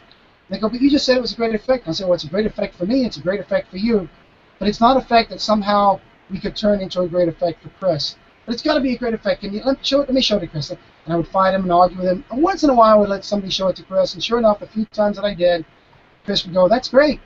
And they'd say, well, are you going to use it? You know, and he'd go, no, it's not me. He said, but you said it was great. Yeah, but it's not me. It's not generic. It's not what I do. It's a great trick, but it's not Criss Angel. And that's the thing. You have to understand, if you're consulting for people, you have to understand who they are and what they are, and not just give them things because it's a great effect. The top people in our business know that. They know what's good for them. They know what works their character. They know what works their style. And it's not just because it's a good trick. It's because it's something that fits them and fits their style. And it's another thing that I would tell young people. Find out who and what you are as a character. Don't be all over the place. And only choose effects that work your character. Okay, great. Now I want to talk about your venue in your show in Houston. Yeah, it's Go ahead. We're trying to raise $2.6 million right now. We did a little bit of a Kickstarter program, and I think we did that knowing going into it that we weren't going to raise anywhere near $2.6 million on that through Kickstarter. Kickstarter was more of a way for us to create awareness amongst people that it is out there, and get word going, hoping to attract some big investors. I think I don't have anything necessary. I do in the aspect of I'm going to be running all the entertainment for them, but I will not be doing anything from the business angle other than handling the entertainment and the shows. It is we call it an entertainment complex, for lack of a better term. It's a complex that's going to embrace magic, it's going to embrace magicians. It's like the Magic Castle in many ways, but also very different. It's like Magic Island in many ways. It was here in Houston, Texas. It isn't here anymore. It got wiped out by a hurricane. But again, it's bigger, it's better, it's in your face compared to what Magic Island is. Magic Island really didn't. And Houston is a fantastic place to put that because it's a 3-hour drive for me. Yeah. Well, yeah. Magic Island didn't embrace necessarily the magic community other than hiring magicians. You know, you didn't have a library there. It wasn't a meeting place for members of the IBM, the SAM, people like that, or even the HOM here in Houston. You didn't really have classes for magicians and for young people that want to learn about magic. It didn't go out seeking, you know, kids that are orphans and that, and celebrating that and bringing them into the magic enclave. And we want to do all that. And we want it to be an educational place for magic. That's fantastic. We want to bring magicians in from all over the world. And not only that, Houston will be sort of, if it gets going off the ground, which I'm sure it will, it won't be the first location. We're going to have multiple locations. It's always been my dream, and it's not just going to be for magicians, it's going to be for variety performers as well. It's been my dream to have a place for magicians and variety artists. Those acts, even there's some magicians that fall in this category, that have the most amazing act, and yet agents have a hard time selling them. Because this guy does this amazing thing with a hat and a microphone, and but it's the funniest act you've ever seen, the most amazing act you've ever seen, but they don't know how to sell it to corporations, they don't know how to sell it to people. We want to give them a place to come and work, and it would be nice to have multiple venues where they could actually do a route and work throughout the year and make a living doing that, and a place where people can refine their acts. Magic Island's always been great for that. The Magic Castle's always been great for that, where people can come in, they can try out stuff, they can refine their acts. During the daytime when the facility's not being used, why not let acts come in and try out and work out a new routine so that we can better magic and present new magic and new fantastic magic. That's the thing I always hear from people all the time is, where do I get to try out my magic? Where do I get to go and work it? And we want to give them that place. Now, will they be always the new guys, the young guys that are trying out magic that don't have good acts? Will they be able to do that in the evening when we have paying customers? Probably not. But will we maybe have a day where they can, which we call workshop night, where they can come in and work it out? Absolutely. Open We have magic a place night. where they can work with their buddies and the magic groups and try out their routines and get good critique from top professional magicians that are passing through town and the locals as well. Absolutely. Will we have a library for magicians to come in and study at? Absolutely. So I'm really We excited have about kind this of an project. open mic night for magicians. Yeah, it's just getting the money. Once we get the money in, we have a couple locations, set out. But those could change depending on how long it takes to get that money in there. And like I said, we need over $2.5 million to get it going. And so if there's an investor out there that wants to talk, maybe become a partner, we can talk about that too. It's there for the talking. It's there for negotiation right now. But it is something It I'm sounds awesome. excited about. It's really a needed uh,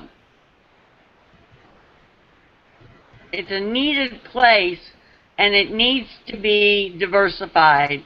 Yep. It needs to be there needs to be multiple venues. Absolutely, it does. Absolutely, it does.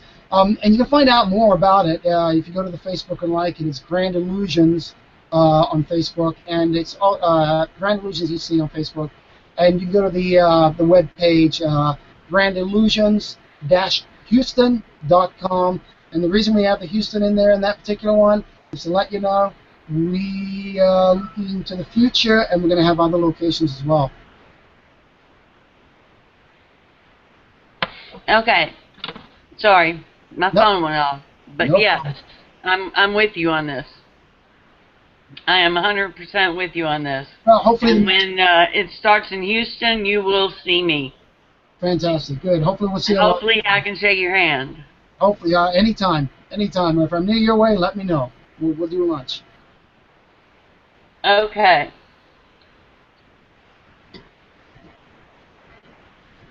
Can you talk a little bit about small group performances compared to stage performances?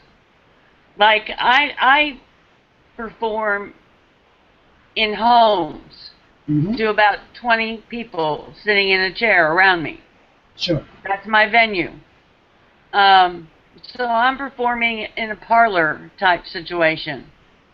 Can you talk a little bit about the difference in applying mentalism in that type of situation as opposed to in a stage type situation where you're up and you have 50 people?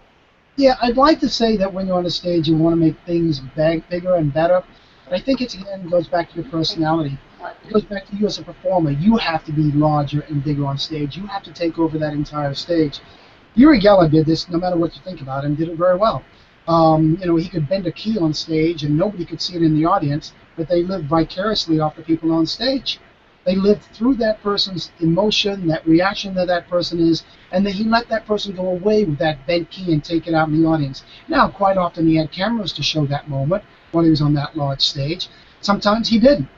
But it was still that very emotional bond between him and that person that was on stage at that particular time. You can like him or dislike him, but he's very charismatic and he's able to hold that stage. And it's something I try to do on stage. Even when I'm doing something small, I try to take over the entire audience. I try to become huge, big on that stage. I don't think your predictions always have to be this huge, big thing. And if they are, sometimes that can come off as looking very magical. If you're having a spectator read a prediction on stage, let them take it with them.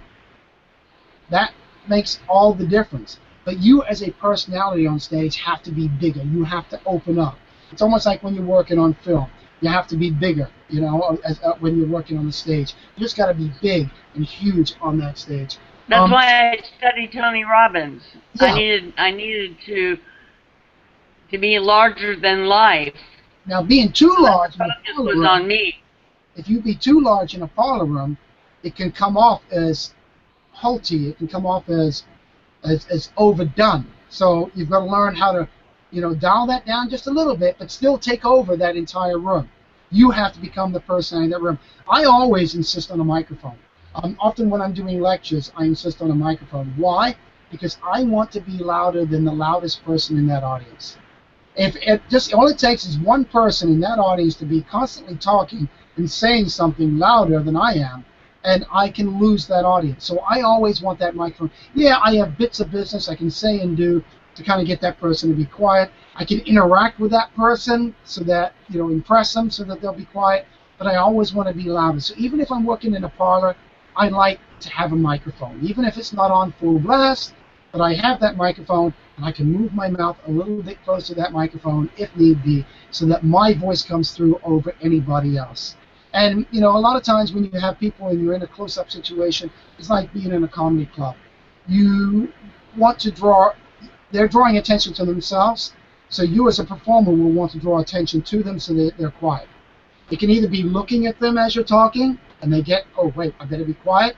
It can be moving over towards that table of that person, so they get, oh, I've got to be quiet. Or it could be as simple as just stopping and looking at them and wait until they're finished. And they wait and they be quiet. Okay. There are multiple ways of handling those kind of people. And then there's the ultimate of getting the audience to turn against that person if they're heckling. I tend to use a lot of spectator participation. Everything in mentalism usually is, so yes. I do my effects to where I use 3 and 4 different participants so that I can choose different people. So just about everybody in the audience gets a chance to participate. Yep, absolutely. You have to be careful, though, that you don't lose control at any point. I see performers turning their back and giving full instructions to a person at that point, and they have no clue what the person's doing, and sometimes the performer's verbiage misleads that person to do the wrong thing, and then they turn around and they get angry at that person when it was them that were giving bad directions. So you've got to always try to stay in control of every single moment in your performance. I like also not to have any dead times in my performances. When somebody's coming up on stage, I continue with my pattern. I have things that I'm saying I'm doing right to the moment that person comes up on stage. There's nothing worse than saying, excuse me, would you come up on stage, please? And the person comes up on stage and then you're quiet. Worse is the phrasing of that, excuse me, can you come up on stage, please? Because now you're leaving it open-ended for that person to say no. And if they say no, it's a kiss of death. You've now opened up an entire every person in that audience to say, no, I don't want to come up. I say, the lady right there in the blue, yeah, would you stand up, come up on stage? I need you to help me. I need you to help me usually gets them coming. And if they say no, I say, ladies and gentlemen, give them a big round of applause as they make their way up on stage. Now, because the whole audience is applauding, they may be a little uncomfortable, but I know I'm going to make them at ease when I get them up on stage. I'm not going to embarrass them in any way. And if I certainly see that they were reluctant to come up on stage, I want to make them at ease. I want to make them feel comfortable, and I want them to have a good time when they come up on stage, not only for me, so that next time when they get pulled up by a performer, they don't think, oh, they're going to make fun of me, they're going to make an idiot of me. And that's the problem when many people perform, is they're constantly doing these embarrassing jokes to these people that may be quite funny, but that person may be embarrassed very easily, doesn't want to be up on stage anyway, and that lets who has a bit of an embarrassment go, oh, you know what, I saw a magician do this one, and he made fun of that person's hands that it was dirty, or they did this or did that. I don't want that to happen to me. I don't want to go up on stage. I don't want to be a part of that. So I think as a mentalist especially, where everything we're doing is decidedly upon working with our audience, with multiple people bringing them up, we have to treat those people with respect and not make them feel like idiots in any way, not make them feel embarrassed in any way, even if we go where they shouldn't. Oh, no, absolutely not. Not our place to make that. It's hard enough for some performers to get up on stage to perform, let alone to have somebody else come up on stage in front of all those people. Being a woman, I think I have a certain advantage when it comes to people not being afraid of me. Maybe, yes. Because I talk to them just like they're people. So what are you saying? I should wear a dress? I don't talk to them, or I don't talk at them. I talk to them. Yeah, no, that was a joke. I said, are you saying I should wear a dress when I go out there? So the people feel it. Yeah, I'd like to see you in a dress. That would be good. Yeah. I think that's a good point. Actually, I don't even wear a dress. But this is the interesting thing, though, isn't it? as a woman, you have certain advantages, but you also have certain disadvantages. And as a woman performer, you Yeah, a lot. find out even more so who you are as a character and how you can use certain things. And there's certain things that you can't say that I could say as a man, and there's certain things as a woman that you can't say that I could say as a man, and the opposite too. I think I just got that. My dyslexia messed me up there. You know what I mean? It goes both ways. So that's all about finding your character. And a lot of that has to do with, you know, your culture, finding your character, has to do with your age. When I was young, I set up walls that I didn't realize I was setting up. And I got a nasty email from somebody one time. A kid asked me for advice, and this is the advice I gave him. And I thought it was great advice, and I still think it's great advice. So if there's any kids listening here, please, don't take this wrong, because I went through this as a kid. When I was fooling scientists for 4 years, it was me against them. So everything I was doing it in such a way where I didn't want to get caught, and it was me against them. So when I started performing in comedy clubs in my early days, I would ask a friend, I'd say, listen, can you sit outside? This is a good thing to do. I said, I need you to be brutally honest with me. Don't just tell me what you think I want to hear. Tell me what the truth is. I need you to go out there. The audience seemed to be loving what I'm doing, but I want to get what their comments are. What are they saying? And if you need to ask leading questions a little bit, feel free to do that, but I want the truth. And he came back to me and he says, seems like everybody loved your show. They think it's absolutely fantastic. But this is the negative thing. Quite a few of the people are saying that there's just something that, even though you're fantastic up on stage and that, there's something about your personality that just rubs them the wrong way. There's something not quite right. You know, and he gave me all the positives, but that was the negative he gave me. And I started thinking about it. What is that? What is it that I'm doing? And I realized I came out and I was still thinking that the audience, it was me against them. It wasn't me with them taking this journey. It was me against them. Look, here I am doing these amazing things that you're not going to believe in. So I'm going to have to convince you it's genuine. You know, and then I'm going to put my disclaimers in there. But while I'm performing these things, it's me against you, me convincing you.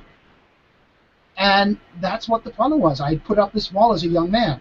And yes, it is kind of that way, because even for most young people, because when you're performing, it's going to be this guy with his girlfriend, and you know, if you're half decent looking or if you're amazing at what you're doing, there's going to be a little bit of jealousy on his part. So it is going to be you against him when you're a young guy. And I had that one time, one guy stood up and said, even though I was giving disclaimers in the comedy, said, you know, you're a fake, you're a fraud, you know, the amazing Randy says you are. And I thought that was quite humorous, because I'm good friends with Randy, and even Randy wouldn't stand up in the show like that and do that. In the show, I sought him out, and I said, you know, in the show, the way I handled it, I said, he said, tell me my name if you can. I said, tell you what, come up on stage, I'll tell you your name. I had no clue how I was going to do it, but he refused to come up on stage, so I got out of it that way. But at the end of the show, I sought him out, and I said, you know, hi, I just want you to know, not offended, you know, but I just want to know why you felt the need to yell that out, because, you know, my real name is Steve Shaw, and, you know, I'm one of the Project Alpha kids with the amazing Randy. I do a lot of work with Randy, exposing fakes and frauds, you know, that need to be exposed. They go over the top. And why would you do something like that? And he said, well, my girlfriend started thinking you were like a god, and so I was getting jealous. And I apologize for that, but I just felt I needed to do that at a particular moment. So, yeah, there was that kind of thing being put up. But anyway, down the line, I asked my friend to do this for me, I'm backtracking, and I realized I was coming out and I was putting up this wall between me and the audience. The moment that I stopped thinking that the audience was against me, that all changed. They loved me. You know, I did that a lot when I was younger. I'm sorry? I said I did that a lot when I was younger, performing. It's But now that I'm older, I am in my 50s. Me too. You know, Yep. and I'm doing these home shows. It's completely different now. I've learned so much over the years. And that's one of the things I did learn. It's an insecurity that you have when you're young, and I don't care, any young person, any person starting out in magic does this, and if you don't, then sorry, but you should be thinking this way, and you're probably doing it subconsciously. And it's that thing of doing the tricks at first because you haven't done them forever, and you might get caught. And you don't want to get caught, so you get this mentality of me against the audience. And there's other things going on, like I mentioned, which I mentioned in my book, Pre-Thoughts. I go through a whole list. I call it the Roger Klaus theory. Um, and there is, you do put a bit of a wall up. And there becomes a point where you got to realize, I don't need to do that anymore. I need to stop doing that to get the audiences to like me. And I think that's very, very important. And I gave that advice to a young man, and his dad didn't like the advice and thought I was putting his kid down.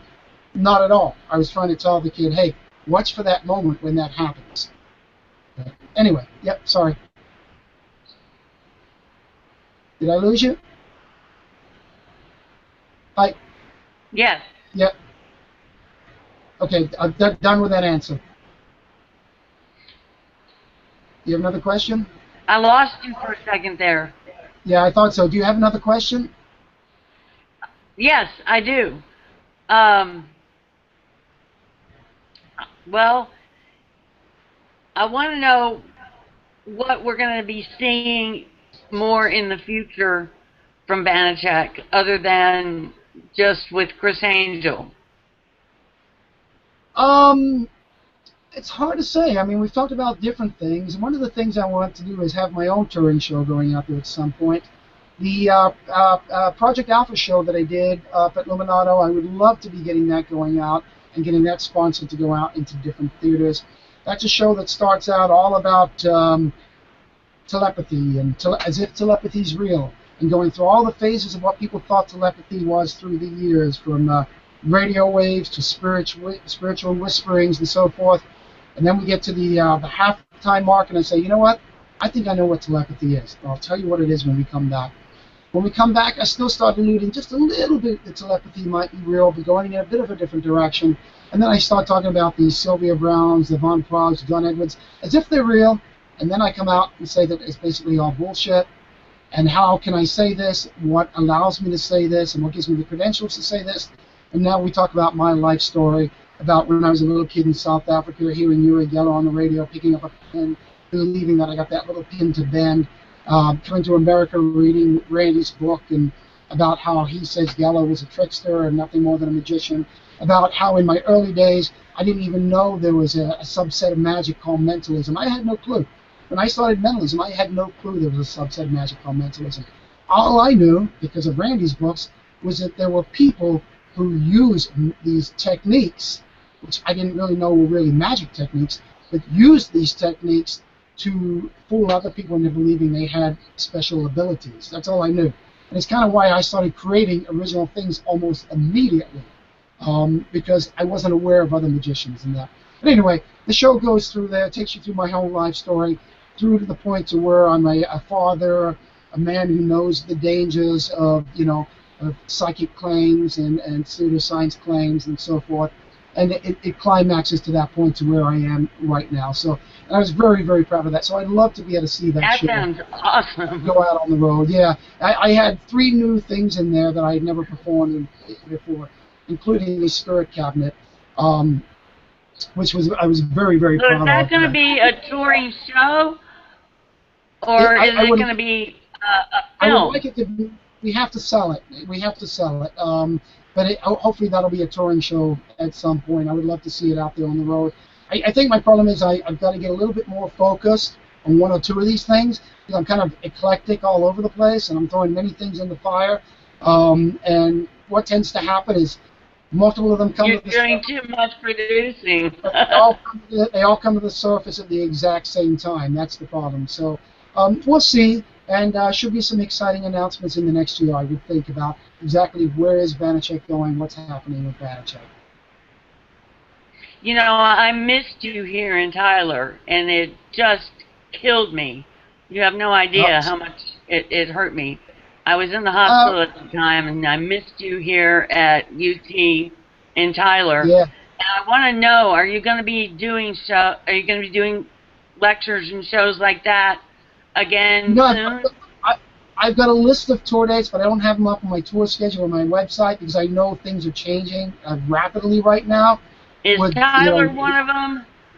Well, the thing is, I couldn't tell you off the top. I don't think that it is one of them right now, but that could change tomorrow. But with the Supernaturalists coming out, all of my energy and all my time is going into that right now. So the touring shows that I'm doing with I would my be more than classmates, happy to go to the campus and tell them, bring Banachek back. feel free, go ahead. Tell them to call my college agent, bring me in. So yeah, and we'll see what we can do. But I'm I'm trying to fit studying dates there right in. now, so I'd be more Yeah, than happy. I'm trying to fit dates in between other dates. But the touring show is going to be a fantastic show. It's going to be huge that we're doing with Criss Angel, Supernaturalists, and so it has to take up a lot of my time and my energy right now. I Is never it want going to to do be in anything. Houston? Never want to do anything half-assed. Well, it's going to be a touring show, so I would think at some point it will be coming to Houston. Yes. I can do that. Yep, it'll be I coming. can definitely do that. I'm sure it'll be All my coming to kids Dallas. are in Houston. I lived there for 15 years. I I can think go to Houston. Dallas is a little closer to you, right? Dallas is closer, right? Dallas is closer to me, yes. Maybe doing Dallas, so who knows? Yep. But my children are in Houston, and I would want to bring them. Well, it'll give you a good excuse to visit them. There you go. Oh, thank you. I would love my children to see the man that changed my life. Well, you can go to, well, thank you. You can go to supernaturalists.com. I'm giving all these websites out. Supernaturalists.com, and you'll be able to get updates on everything that's happening with it right there. Thank you. Thank you so No, much. thank you. I think it's the Supernaturalist. We're coming to our time end. We've gone a little over, which doesn't bother me at all. Is there anything else that you'd like to talk about that we haven't touched on? Because I really have no time limit, per se. You're cutting in and out a lot right there. Yeah, it's, by the way, it is thesupernaturalists.com. Make sure you put a THE in front of that. Just want to remind people because I misspoke. As for anything with me, I just want to, say thank you very much. I mean, it's these kind of, the reason I do these kind of things is, I always want to give back to the magic community. I would like other people to give back to the magic community. And if somebody just gets one little thing out of this, I feel good about that. Even though we've talked, for over 2 hours, almost 2.5 hours. I don't know what it is. What time we start? Oh yeah, we're at the 2 hour mark. 2 hour mark. So even though we've done that, if somebody gets one little thing out about it, I've learned so much myself already. So anybody that has been watching it can't help but learn. I would ask that if you heard something that was hearsay, and you don't know, and I didn't give you enough information, don't try to guess, because that's the worst thing we can do in this magic world, is start guessing about certain things. Well, Banachek said this. Does this mean this? If you don't know, you don't know. There's nothing wrong in this world saying don't know. I used to do shows at schools and high schools, and I would perform, and I would come out like a real psychic in the beginning. I say, how many of you think this is real? Most of the hands would go up because they'd never seen anything like it. They had no explanation. And there would be about 5 or 6 hands would go up when I would say, how many of you don't think it's real? And I would ask each one of them, why don't you think it's real? And they would say things like, well, because my dad told me it's not real. Well, because on TV I heard it wasn't real. I read in a book that it wasn't real. And I would look at them and I'd say, you're right, and they'd get a big smile on their faces. I'd say, for the wrong reasons. I say, basically what you're doing is you're basing it upon what somebody else has told you. All these other people here saw something that they couldn't explain. Yes, they would have been better off saying, I don't have enough facts to know. And that's exactly the same thing you should be saying right now. You know what? I don't have enough facts to know. I'll do a little bit more research. I'll do a little bit more work. I'm not going to go ahead and believe that it wasn't real simply because my dad told me or I saw one statement in a book. I'm not going to believe that it is real because I saw one statement in a book or because my dad told me. I learned a valuable lesson many years ago. When I was in South Africa, I picked up that pin, and I believed that it bent when Uri Geller told me it was going to bend. All the adults around me that I knew, and I was abandoned in South Africa at that age. I was 9 years old with a brother, a year old and 3 years old. I picked up that pin, but all the adults I knew, they believed in Uri Geller. And because they believed that it wasn't a trick, I believed it wasn't a trick. And then I read Randy's book, and I found out that, yeah, it's probably a trick. So I learned a valuable lesson. To do research, to work and find out on my own, and get all the facts. As a skeptic, and I hate the word skeptic, I like the word critical thinker. because skeptic has got such a bad connotation. When I talk to people about these things, I don't try to convince them that these things aren't genuine. I try to give them enough facts, enough knowledge, or enough incentive for them to want to go out on their own and to make their own decisions based upon these things. Not make my decision based upon them, but to make their own decision. Because if I attack somebody's belief system, I'm creating a huge void that they need to fill with something. It's not my job to take away from people. It's my job, or at least what I like to do, is to give people something. I don't want to take things away. I don't want to take away their beliefs. If I'm going to take away their beliefs, it's going to be them taking it away and them filling it with something. And them filling it with knowledge that they feel comfortable that they have the right facts and they have the right resources to make the right decisions based upon those things. My job isn't to change other people's lives.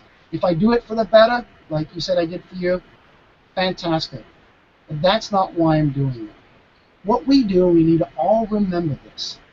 We are entertainers. We're not changing the world. Now, can we make changes in the world with individuals sometimes? You know, maybe you would have gone into an area, or maybe with what you do, you know, with the science and that, you could have made huge changes in the world based upon the fact that I pointed you in a different direction. Then again, you might have made huge advances in the other direction.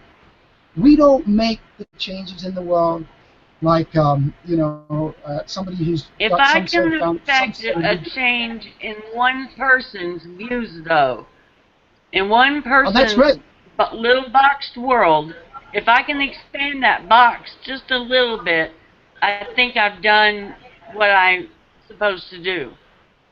Absolutely. But we can't take ourselves so seriously that we think we're changing the entire world. Changing individuals, getting individuals to enjoy life and get them to be happy, we can do that, and that's important. But thinking that we are making a huge change in the world with what we're doing, we're misleading ourselves with that. We're not coming up with some new scientific discovery that cures cancer, or takes care of Ebola, or takes care of sick kids around the world. We're not doing any of those things. We're bringing a little bit of happiness in the world, and we need to stop taking ourselves so seriously and thinking that just and because... I think that people need to do more charity work. Yeah. I don't think enough charity work is out there. I don't think, I mean, if you want to practice your magic, go practice it at a hospital in a kid's ward. Yep. You know? This is why I say don't practice it at an orphanage. This is why I say don't take ourselves so seriously by bashing other magicians and people like that. Go out and do magic. Go out and make somebody happy with the magic you're doing. Don't breed negativity. Negativity only breeds negativity. You should always be looking at the positive and trying to make people happy. We're not going to change the world with what we're doing, but we can make a few individuals happy, a bit at a time. That's what Believe in Magic Place is all about. Exactly what you said. That's our